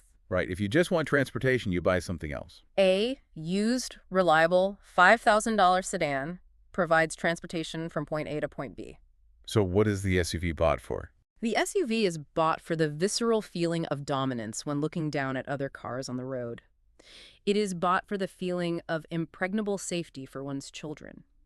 It is bought for the silent signaling of wealth and status to the neighbors when it's parked in the driveway. The car is merely a $50,000 delivery mechanism for an emotion. Exactly. So the actionable takeaway for anyone listening who is building a brand, writing copy, or designing a product right now is to stop competing on specs and price. It's a race to the bottom. As the old saying goes, the problem with a race to the bottom is that you might actually win. And then you're stuck there. Right, you're stuck at the bottom, operating on razor-thin margins with zero brand loyalty, because the second someone else is a penny cheaper, your customer is gone. You have to acknowledge and lean into the irrational forces driving your specific customer. But acknowledging the irrational forces is only half the battle. Okay, what's the other half? To actually utilize them, we have to decode the why. We have to dig past the surface-level request to find the psychological driver. There is a famous adage in marketing that illustrates this, but our source text takes it a crucial step further. Oh, I know where you're going with this. I'm talking, of course, about the quarter-inch drill bit. We have to talk about the drill bit. Theodore Levitt, the legendary Harvard marketing professor, famously said, people don't want to buy a quarter-inch drill bit. They want a quarter-inch hole. It's marketing 101. We've all heard it a million times. It is the ultimate classic lesson in features versus benefits. You don't sell the twisted piece of titanium, you sell the hole in the wood. But, as you said, Godin pushes this way past basic utility into deep psychology, right? He does, and it's vital that we follow that thread. Levitt's quote is brilliant, but it only gets us out of the factory and into the hardware store aisle. Okay, I like that framing. It shifts the focus from the physical product to the immediate practical utility. But Godin challenges us to keep asking why, like a relentless interrogator. Why do they want the quarter-inch hole in the first place? Okay, let's play this out because I love this exercise. I'll be the customer. Perfect. I want the quarter-inch hole so I can put a raw plug in it, put a screw in, and hang up a new shelf on my living room wall. And why do you desperately want to put up a shelf this weekend? Because my living room is a complete disaster area. There are books, magazines, and knickknacks all over the coffee table on the floor. I want to put everything away and clear the clutter. And why is it so important for that room to look tidy? Let's be real. If I'm buying a drill bit on a Tuesday afternoon, I'm not having an existential crisis. I just want the room clean. Are we overcomplicating a simple hardware store errand? We aren't overcomplicating it. We are uncovering the subconscious drive that the customer themselves might not even articulate. Even mundane errands are driven by emotional states. When the room is a mess, how does it make you feel when you sit on the couch? Fair point. When it's a mess, I feel chaotic. I feel stressed. I feel like I'm failing at being an adult, honestly. Right. When it's tidy, I feel in control of my environment. Plus, my in-laws are coming over this weekend, and I don't want them to judge me or think I live like a slob. And there it is, the emotional bedrock. Wow. If we map out this profound psychological chain reaction, we see the real transaction taking place. The customer does not want a drill bit They don't even really want a hole in the wall. or a wooden shelf. Mm-hmm. What they are actually buying is the feeling of safety, control over their environment, and the respect and validation of their peers and family when they come over to visit. The respect of the in-laws. Exactly. Therefore, when you are the marketer or the salesperson selling that drill bit, the ultimate end state you are delivering is not a hole in the drywall. You are delivering a feeling of safety and respect. That is just wild to think about. A piece of metal is actually a conduit for respect. Let's apply this to the listener's world, because this isn't just for consumer hardware. Oh, it applies everywhere. Think about this for your own business. Let's say you're a B2B entrepreneur. You might think, well, I sell enterprise accounting software. There's no deep emotion in tax ledgers. It's just math. People say that all the time. Yes, there is. You think you are selling automated ledgers, API integrations, and tax compliance algorithms. But what are you actually selling? What you are actually selling is the feeling of being a responsible, untroubled provider who can sleep soundly on a Sunday night, instead of lying awake at 2 a.m. panicking about an unexpected IRS audit destroying their company. That is the perfect translation. It's powerful. If we connect this to the bigger picture, it leads to a core mantra from the text. People don't want what you make. They want what it will do for them. They want the way it will make them feel. They want the way it will make them feel. Yes, when you truly internalize that you are selling Sunday night peace of mind and not just an API integration, the entire framing of your business radically transforms. The way you write your website copy changes. The imagery you use changes. The way you train your sales team to talk to customers on the phone changes. Absolutely. You start boring them to death with bullet points about cloud storage limits, and you start talking directly to their desire for peace of mind.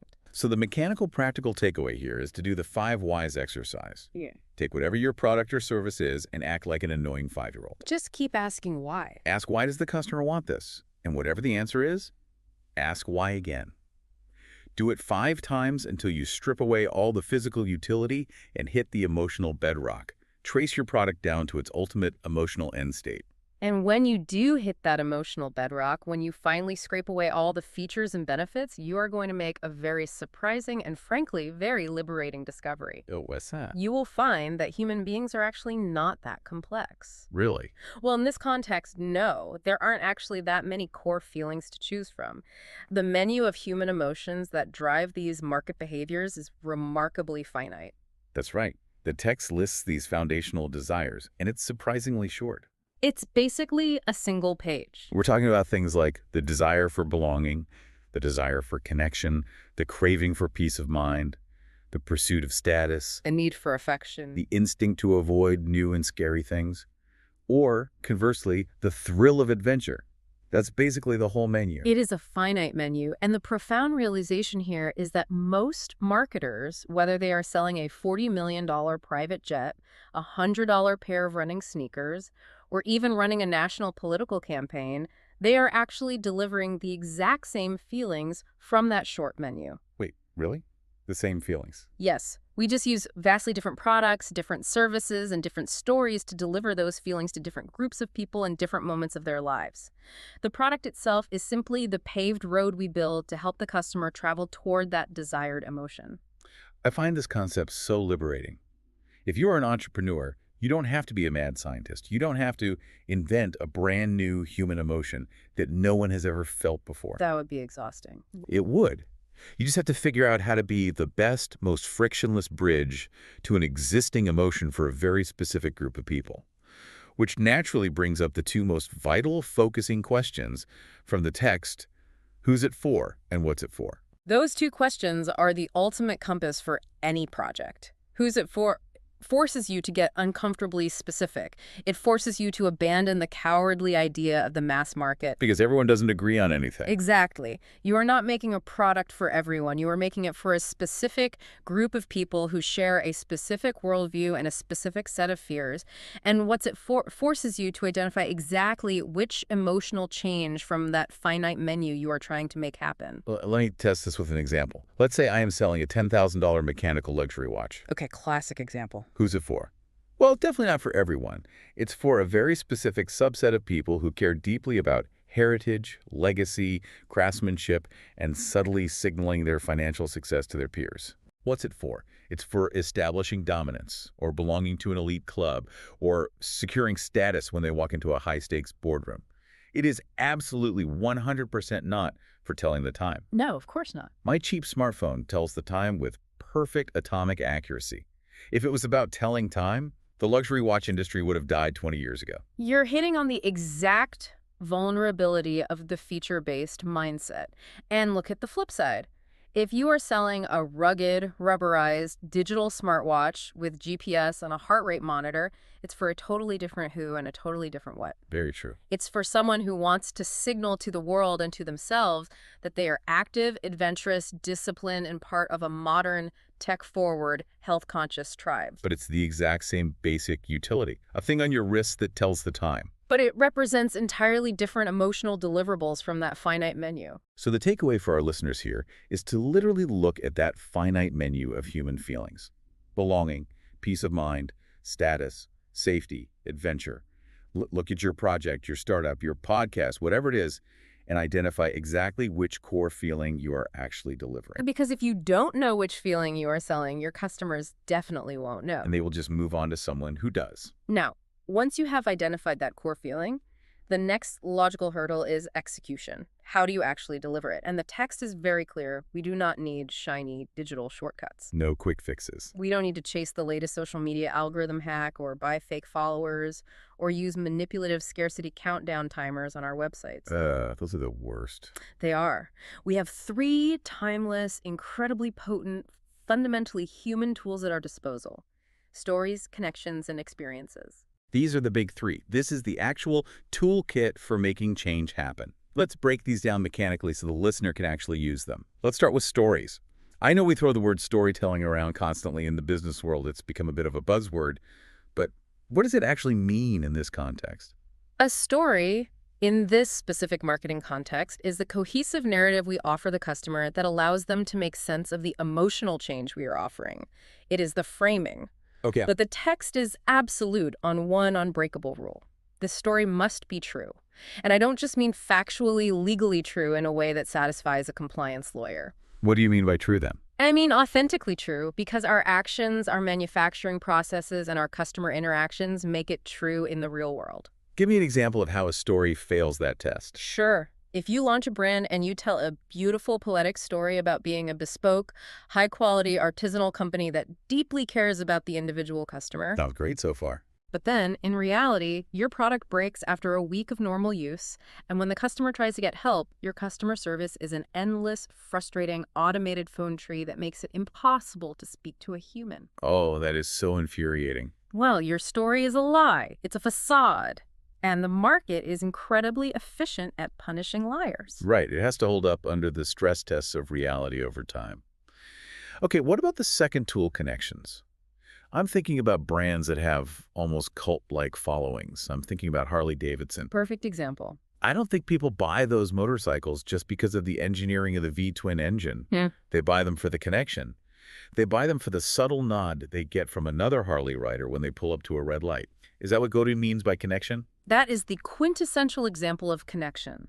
Humans are, at our core, fundamentally lonely creatures. We are. We evolved in small tribes, and we are biologically hardwired to want to be seen, to be known, to be understood, and to be part of something larger than ourselves. It's just safer that way. It is psychologically safer that way, and frankly, it's more fun. A great marketer uses their product to create connections. They act as an organizer.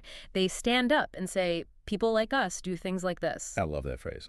They take isolated individuals who share a similar worldview or desire, and they give them a banner to gather under. Harley-Davidson doesn't sell transportation. They sell affiliation. They sell the cure to loneliness for a specific type of person. They are selling the tribe. Exactly. And finally, we have the third tool, experiences. The text says every single interaction is an experience. Every single one. An experience is not just a grand orchestrated launch event.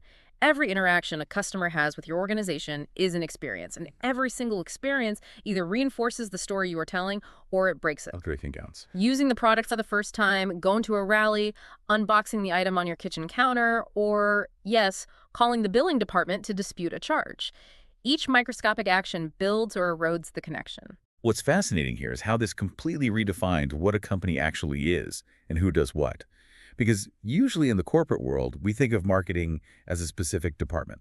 The marketing department on the third floor. Exactly. It's the team down the hall. Maybe they have a ping pong table and beanbag chairs. And their job is to design the logo, run the Instagram account, and buy the Google ads. Right. That is the traditional siloed view. Yeah. But the text emphasizes a radical paradigm shifting, quote, the entire organization works for and with the marketer, because marketing is all of it. Marketing is all of it. Marketing isn't a department. It's the entirety of the organization's output. It's the pricing strategy. It's the profit margin. It's the intended and unintended side effects of the product.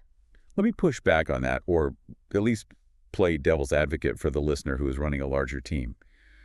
Are we really saying that everyone is a marketer? Yes. But what does this all mean for the person packing the boxes in a hot warehouse? Or the entry-level rep answering the phones on the night shift? Are they really marketers? I mean, they aren't writing ad copy. They are not only marketers, they are arguably the most important marketers in your entire company.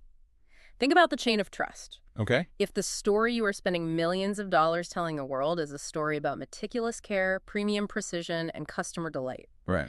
But then the person packing the box in the warehouse is pressured by impossible quotas, so they use cheap tape that rips, and they throw the item in a box without padding, so it arrives on the customer's doorstep crushed and broken. Oh, man. That packer has just destroyed the entire marketing campaign.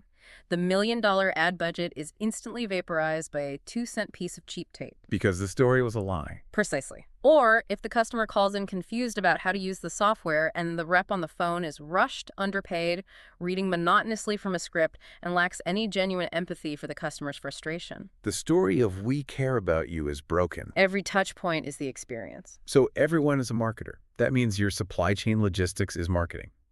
Your return policy, whether it takes 2 clicks or mailing in a paper form, is marketing. Yes. Your hold music is marketing. Yes, your hold music is a story. Is it telling the story that we value your time and we are working urgently to help you? Or is the crackling, looping elevator music telling the story that you are a nuisance, we already have your money, and we are trying to manage your complaint as cheaply and painfully as possible until you hang up? Everything speaks. That is a massive, incredibly practical takeaway. Listeners, whatever you are building, you need to audit your entire customer experience. You really do. And I mean, literally walk through it as if you were a skeptical customer. Go to your own website. Try to check out. Call your own support line. Open your own packaging. Is every single touch point, from the very first Instagram ad to the cardboard packaging to the font on the billing invoice, telling the exact same authentically true story. Because if it isn't, there is a dissonance, a gap between what you say and what you do. And in the modern market, dissonance instantly breeds mistrust. And mistrust is the death of connection. So what does this all mean? We've covered a tremendous amount of philosophical and practical ground today. Let's synthesize this into something the listener can carry with them. We started in the dust of a village in India with the Vision Spring team, realizing the profound truth that even a life-saving, sight-restoring tool needs a narrative, because you simply cannot arrogantly force your worldview onto someone else. We have to practice Sonder. We looked at the $50,000 luxury SUV and admitted the uncomfortable truth that we are driven by irrational, emotional forces, not by logical spreadsheets and feature lists. We drilled down, pun absolutely intended, past the quarter-inch drill bit using the 5 whys to realize we're actually in the business of selling safety, control, and respect. And finally, we learned that we have to use the timeless tools of true stories, genuine connections, and intentional holistic experiences to deliver that finite menu of feelings. If we tie all of those threads together into one clear, memorable insight that represents the absolute soul of this chapter, it is this. Marketing is not a battle to force people to want what you happen to make. It is not a selfish, manipulative act of coercion. True marketing is the generous act of using authentically true stories, genuine human connections, and meticulously intentional experiences to deliver the specific feelings of safety, status, or belonging that your customers have been desperately searching for all along. It's an act of service. You aren't just selling them a widget. You are helping them become the version of themselves they want to be. You are helping them tell a better story about who they are. This raises an important question, though. What's that? If you accept this premise, if you accept that you aren't just pushing a mass market widget, but rather you are facilitating a deeply personal, emotional change for a specific group of people, how small of a market can you start with to make that change happen? Because most people in business naturally assume they need to reach absolutely everyone to be successful. They think bigger is always better. Which perfectly sets up exactly where we are heading next time. In our next deep dive, we're going to explore a concept that completely flips traditional growth-at-all-costs business advice on its head. We are going to unpack why your ultimate goal shouldn't be to reach everyone, but rather to find the absolute smallest viable market. It's a game changer, and you won't want to miss it. Until then, the next time you get in your car or buy a tool at the hardware store or even try to feed a toddler broccoli, ask yourself, what is the actual story I'm buying? So, I want you to picture something for a second. Imagine a heavy, solid oak log just sitting on a chopping block. Okay, a big, dense piece of wood. Exactly. Yeah. And your goal is to split that log straight down the middle. So if you pick up a sledgehammer, which is, a massive, blunt, incredibly heavy instrument. Right, like a 10-pound weight on a stick. Yes. And you swing it with absolutely all your might. What actually happens, you hit the wood with a tremendous amount of force, right? Yeah, a ton of energy. But it has this massive surface area of impact. So the hammer just, violently bounces off. The log doesn't even splinter. It just absorbs the blow. Exactly. But now put down the sledgehammer and pick up a wedge. It's tiny, right? The point of that wedge is sharpened down to 1 millimeter. Barely any surface area at all. Right. But when you apply force to that hyper-narrow point, it effortlessly splits the entire oak log wide open. Just completely cracks it in half. Yeah. And I bring this up because, in business or in content creation or really building any kind of movement at all, we are constantly being handed sledgehammers. Oh, all the time. The market loves a sledgehammer. We're told to go big, cast a wide net, maximize our total addressable market, and just try to appeal to absolutely everyone. But trying to build a product or service that appeals to everyone practically guarantees that it will appeal to no one. Right. You just become the sledgehammer bouncing off the log. Exactly. And that physical mechanic of the wedge, it's actually the perfect way to understand market penetration. It really is. Because a sledgehammer distributes its energy so widely that it just, it totally fails to break the surface tension. Right. Whereas a wedge, it concentrates all its energy into this really uncomfortably small, highly specific point. And the fundamental tension we're dealing with today is that human psychology heavily favors the sledgehammer. Because it feels safer, right? Exactly. It feels like you are doing more work because the tool is bigger. But the physics of growth dictate that explosive momentum only comes from shrinking your focus until it feels dangerously narrow. Dangerously narrow. I love that. And that brings us to our mission for this deep dive. Today, we're dissecting the core mechanics of the smallest viable market. Which is such a brilliant concept. It is. It's the central thesis of Chapter 4 from Seth Godin's book, This is Marketing. And we're going to deconstruct exactly why pursuing the mass market is this psychological trap that destroys innovation. Right. And more importantly, we're going to walk through the actual practical mechanics of it. Yeah. How radically narrowing your focus is literally the most effective, reliable way to build a business or an audience or a project that actually scales. Yeah. If you are trying to build anything right now, this is for you. Definitely. Whether you're a bootstrapped founder or maybe a creator looking for an audience or an engineer mapping out a product roadmap, this is the structural foundation you have to get right before you spend another minute on execution. Absolutely. Yeah. But, to even begin mapping out that smallest viable market, we really have to completely strip down our definition of what marketing actually is. Right, because the word itself carries so much baggage. Oh, tons of baggage. When you hear marketing, the immediate association is usually a transaction. Like buying ads. Yeah, exactly. Like I have a piece of software or a ceramic mug or a consulting service, and my job is to just interrupt your day long enough to convince you to hand over your credit card. The classic sleazy salesman vibe. Right. But the framework we are looking at in this chapter demands that we abandon that transactional view entirely. We have to view our work through the lens of transformation. Information, okay. Yeah, we are not vendors, we are agents of change. Every single endeavor begins with identifying the specific change you are trying to make in someone's life. Okay, I mean, I understand the philosophical appeal of that. Framing yourself as an agent of change sounds a lot more noble than calling yourself a salesperson. Sure, it sounds great on a LinkedIn bio. Right.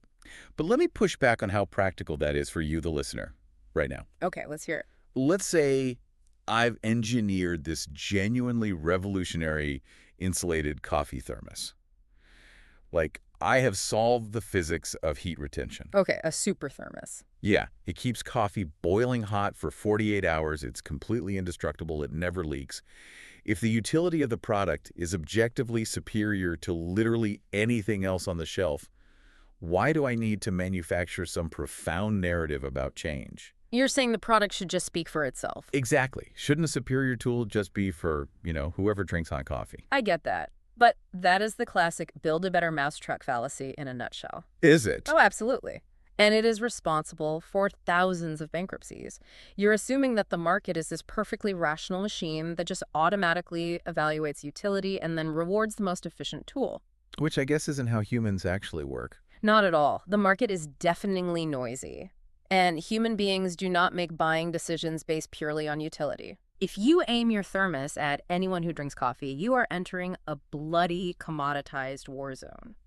You're shouting at people who are already perfectly happy buying Yetis or Stanleys or just generic Amazon knockoffs. Yeah, they already have a thermos they like. Exactly. You have no mechanism to make them care about yours. So this concept of change isn't about manufacturing a fake noble narrative. It's about identifying a behavioral shift. Okay, walk me through it. What does that actually look like? Well, the text illustrates this by looking at the difference between a trivial change and a profound change. A trivial change being what? Like a laundry detergent brand trying to boost its market share by 1%. They are just trying to change a consumer's habit from grabbing the blue bottle to grabbing the red bottle. Right, which takes millions of dollars in advertising. Exactly. Massive ad spend, coupons, end cap displays at the grocery store. Yep. But the consumer's identity remains completely untouched. Because at the end of the day, they still just want clean clothes. The soap doesn't really alter how they view themselves in the world. Exactly. Now contrast that with a profound change. Imagine someone launching an after-school program, right? And their explicit goal is to take 12 highly at-risk kids and change their fundamental belief about their own potential. Oh, wow. Yeah, that's completely different. That is a profound transformation. So bring that back to your super thermos. If you want to penetrate the market without spending $50 million on Super Bowl ads, you cannot aim for the trivial change of, I want people to use my metal tube instead of that other metal tube. Right, right. You have to engineer a profound change for a highly specific group. So we have to group people. And this is where the conversation usually devolves into demographic data, right? Always. Every marketing meeting ever. Yeah. We start talking about, 18 to 35-year-old males living in urban centers making over $80,000 a year. The standard spreadsheet stuff? Right. But demographics are completely useless for engineering profound change, aren't they? Pretty much. Because, think about it.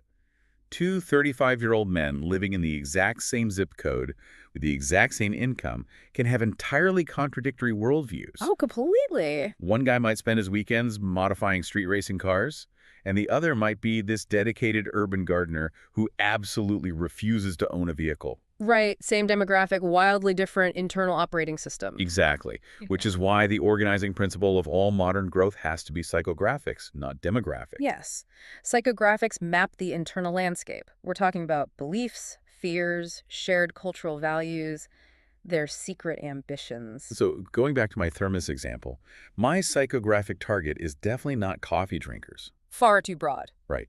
Maybe my psychographic target is obsessive backcountry survivalists who view self-reliance in extreme weather as a core pillar of their identity. Oh, I like that. Yeah, like people who see a lukewarm cup of coffee on day 3 of a blizzard as a personal failure. Now that is incredibly specific. But that specificity is what gives you leverage. Right. Absolutely. Because when you identify that exact psychographic, you suddenly know exactly how to design the thermos. Right. I'm not making it out of the cheap plastic. No, you make it out of a specific aerospace-grade titanium that appeals directly to their obsession with gear weight. You know exactly what obscure survivalist podcasts they listen to, so you know where to talk to them. I know the exact language to use in the copy. Exactly. The organizing question that dictates every single decision you make from product design to distribution is just 3 words. Who's it for? Who's it for? You know, it sounds innocent, but answering that question is actually an inherently violent act of exclusion. It really is. It hurts to do it. Because to define who your product is for, you have to actively declare who it is not for. Right. You have to draw a hard line. Yeah. You have to look at the urban commuter who just wants a cheap mug for their subway ride and explicitly say, we do not care about you. We didn't build this for you. Exactly. If you buy it, great, but we are not compromising a single feature to make you happy. And I want the listener to really think about their own product roadmap right now. Oh, the dreaded feature backlog. Right. You probably have a backlog of feature requests, ideas, marketing angles.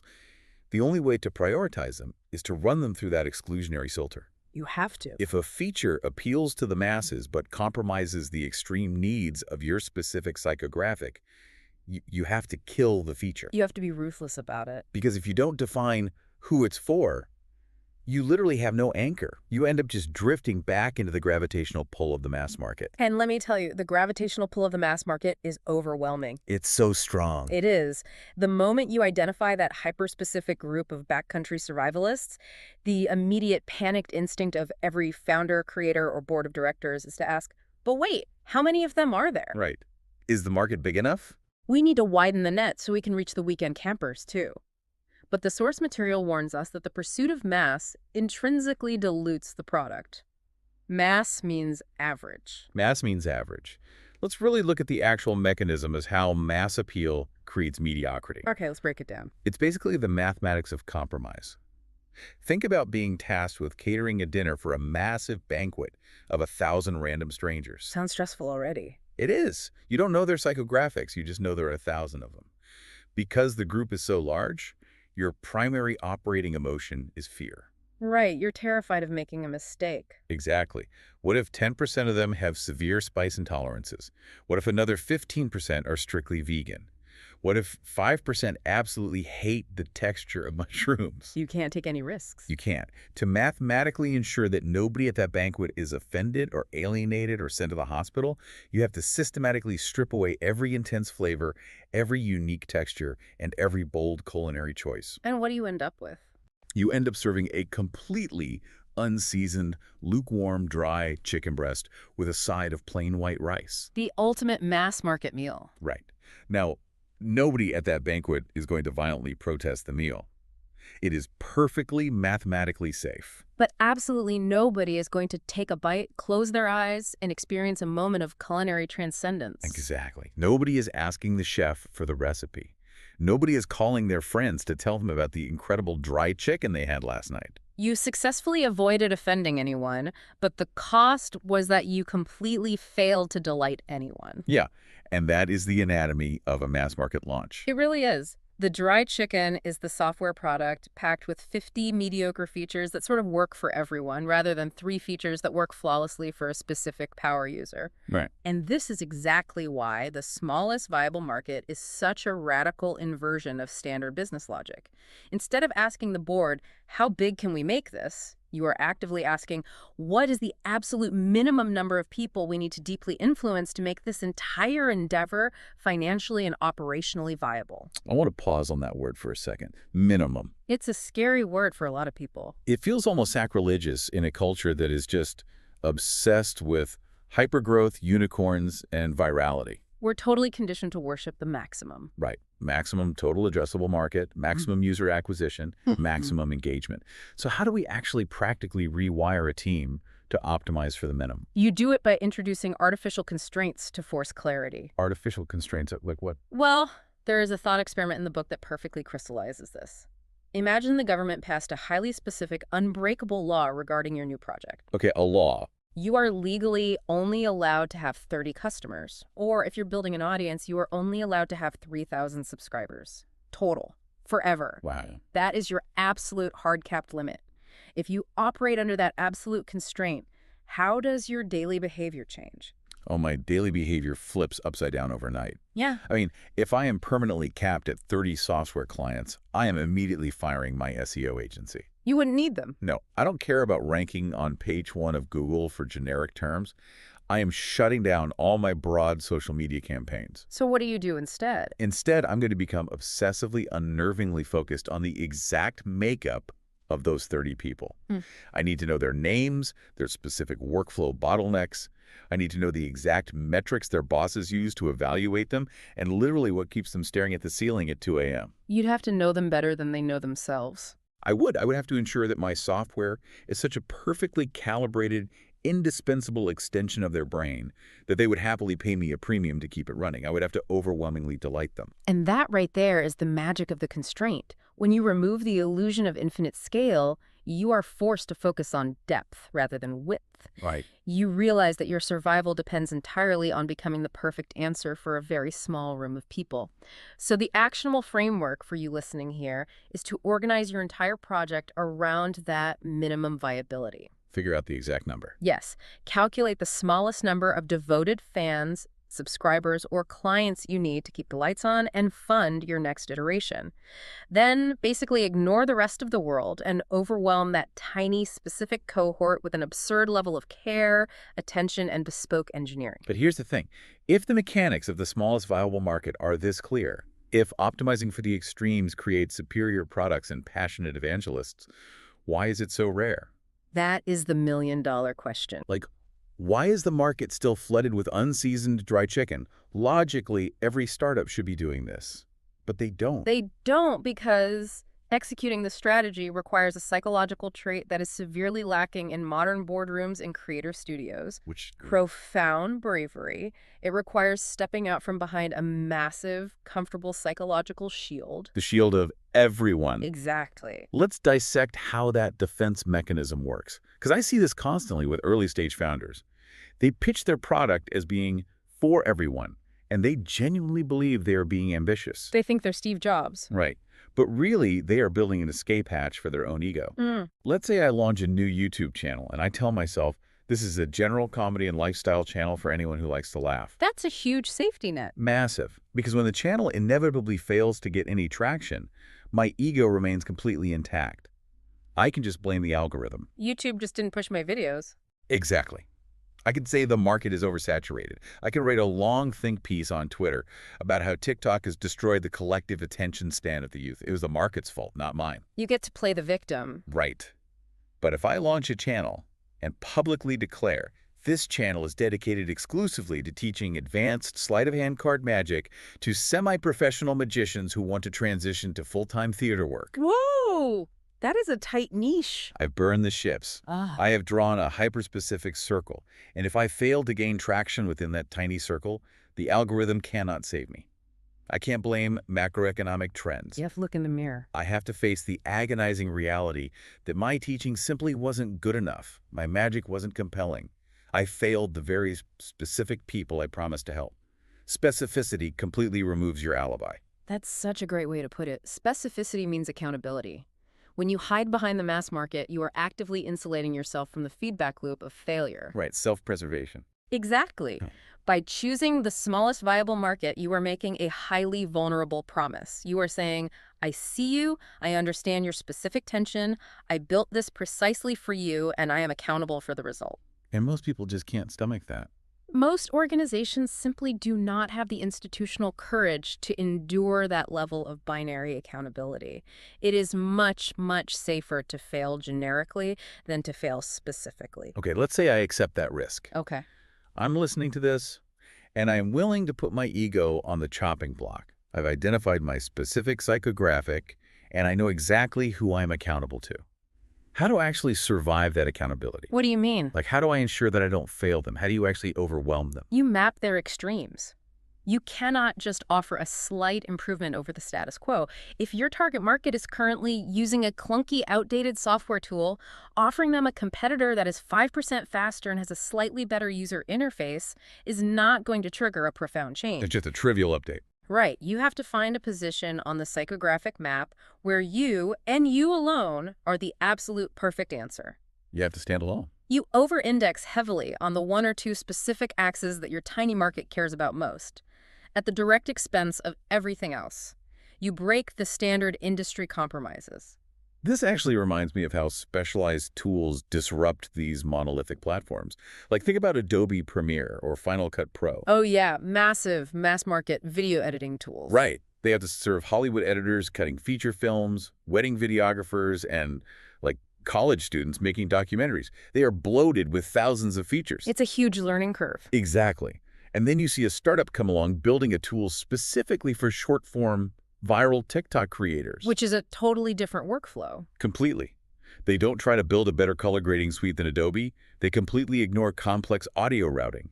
Instead, they build an AI-driven automatic captioning system that perfectly matches the pacing and visual style of viral shorts. And they make it work in 3 clicks instead of 30. Exactly. They found the extreme access speed of dynamic captioning for short-form retention, and they over-delivered on it to a degree that Adobe never could, because Adobe is too busy maintaining features for feature film directors. Exactly. The startup didn't build a better generic editor. They became the perfect answer for a small, viable market of aggressive social media creators. They owned that extreme. Yes. And this requirement for extreme targeted engineering completely shatters the dominant product development philosophy of the last 15 years. It really forces us to drastically rethink the entire concept of lean entrepreneurship and the MVP. Oh, the MVP. The minimum viable product. This is where the friction really starts, I think. Oh, definitely. Because the prevailing dogma in Silicon Valley, which is pretty much bled into every creative industry now, is move fast and break things. Right. Reid Hoffman famously said, "If you are not embarrassed by the first version of your product, you've launched too late." Yeah, that quote is everywhere.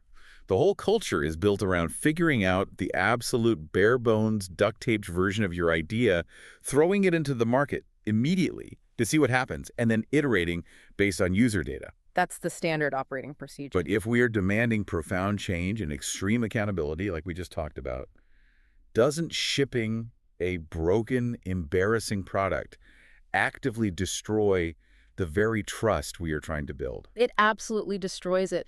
The startup world became completely obsessed with the word minimum and basically abandoned the word viable. That's so true. The book sets a strict, non-negotiable rule when you are serving a smallest viable market. No fair shipping junk. No fair shipping junk. I love that. Releasing a buggy, half-baked product that doesn't actually solve the core tension of the user is not an MVP. It is a betrayal. A betrayal. Walk through the psychology of that for a second. Well, think about what we just established. You bravely stepped out and identified a hyper-specific, marginalized group. You made them a promise. You said, "I understand your extreme problem better than anyone else, and I am building the perfect solution for you." Right. You asked for their trust. And if you then hand them a piece of broken junk simply because your investors wanted to see a launch metric this quarter, you haven't just lost a customer. You have generated active resentment. Because you proved you didn't actually care about their problem. Exactly. You only cared about your own speed. Now, I can hear the counter-argument from the product managers listening right now. Oh, they're furious right now. They're screaming at their dashboard saying, "But if I spend 9 months perfecting the code to make sure it is flawlessly viable, I am burning through my runway. I am losing first-mover advantage. The whole point of the MVP is speed of learning." Right. Doesn't this deep, meticulous focus on viability contradict the necessity of speed? It really doesn't. That argument fundamentally misunderstands what generates actual speed in a business. The speed of writing code is irrelevant if you're building the wrong thing. That's a good point. We have to look at the origins of this methodology. Steve Blank, who is one of the architects of the lean startup movement, pioneered this concept of customer development, which the source material brings up. What's the core idea there? The central thesis is that the only true existential project of an early-stage company is finding a fit between what you make and what the customer desperately wants. Right, finding product market fit. Exactly. The goal of an MVP is not to just have a product in the wild so you can say you launched. The goal is traction. Traction is the only metric that actually The matters. vanity metrics. It is worth infinitely more than robust architecture, bloated feature sets, or brilliant PR campaigns. You move fast by targeting a tiny group, not by building a broken product. So the distinction is really about how you achieve that traction. The mass market approach assumes you achieve traction by throwing spaghetti at the wall as fast as possible to see what sticks, Which is incredibly inefficient. right? Whereas the smallest viable market approach says you achieve traction by throwing a perfectly engineered dart at a microscopic bullseye. Yes, perfectly said. And here is how the MVP actually works in this framework. If you ship junk to the mass market, they simply ignore you. The sledgehammer bounces off the log. Right. If you ship junk to your smallest viable market, they abandon you. But if you ship a truly viable product, meaning it genuinely delivers on the core promise, even if it lacks every other bell and whistle to a hyper-specific group whose extremes you deeply understand, They embrace it. they will embrace it fiercely. They will forgive the terrible user interface. They will forgive the fact that they have to manually export data on a spreadsheet. They will forgive the lack of a slick mobile app. Because it solves the core problem. Exactly. Because the core mechanism of the product actually relieves their specific agonizing tension in a way no one else does. And when you achieve that, they don't just become users, they become your partners in development. Oh, that's huge. They will gladly tell you exactly what to build next because they want you to succeed just as badly as you do. That is the ultimate litmus test for whatever you are building right now. Like, I want you to ask yourself this brutally honest question. Are there people in the world who want you to succeed so badly that they are willing to pay you to produce the change you seek to make? Not just people who think it's a neat idea. Right. Not people who think your app is cool or people who will consume your content only if it's free. Are there people whose lives or businesses are so hampered by a specific problem that they are actively rooting for your imperfect, minimal solution to work? Because if the answer is no, you haven't found your smallest viable market yet. You're still building for everyone. Yes.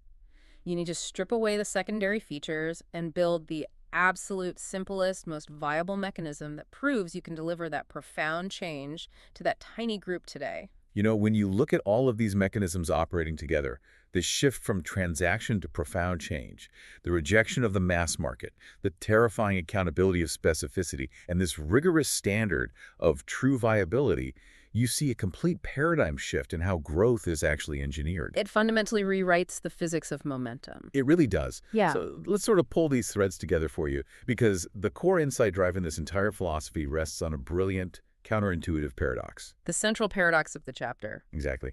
We started by asking why trying to appeal to everyone practically guarantees appealing to no one.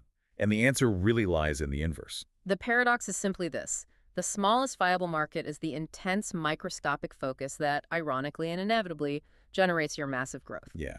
By refusing to water down your vision to appease the masses, you protect yourself from the ultimate business killer, becoming boring. You refuse to serve the dry chicken. You refuse to serve the dry chicken. You force yourself to manufacture something truly exceptional, even if it's only exceptional to 30 people.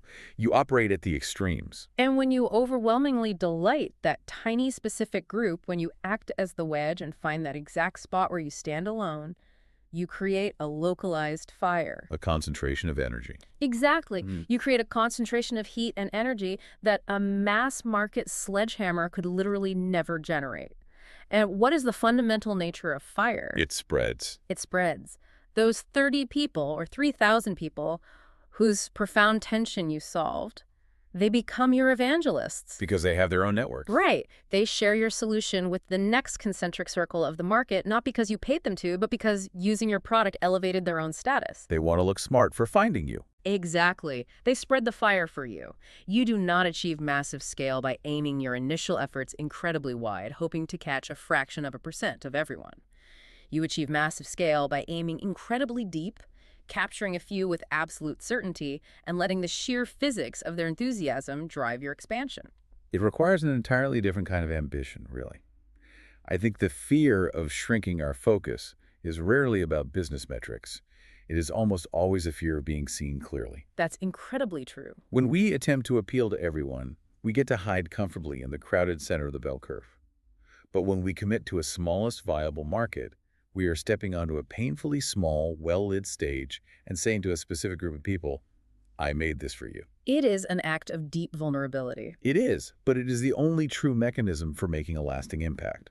So let's assume you've done the hard work. Okay, the groundwork is laid. You know exactly the psychographic you are targeting. You have embraced the bravery of the wedge.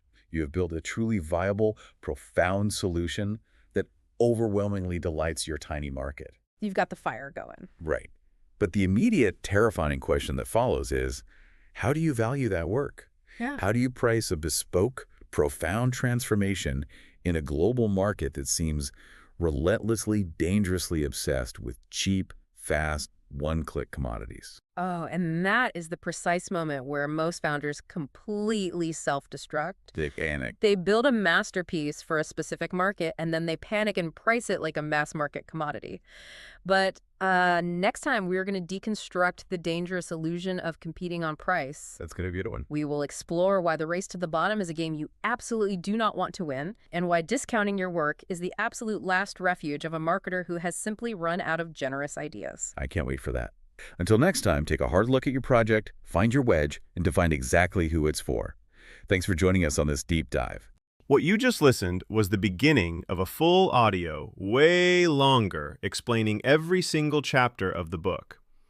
If you would like to keep listening to the end and access to the full audio, you can access it with the link down below in the description and in the pinned comment.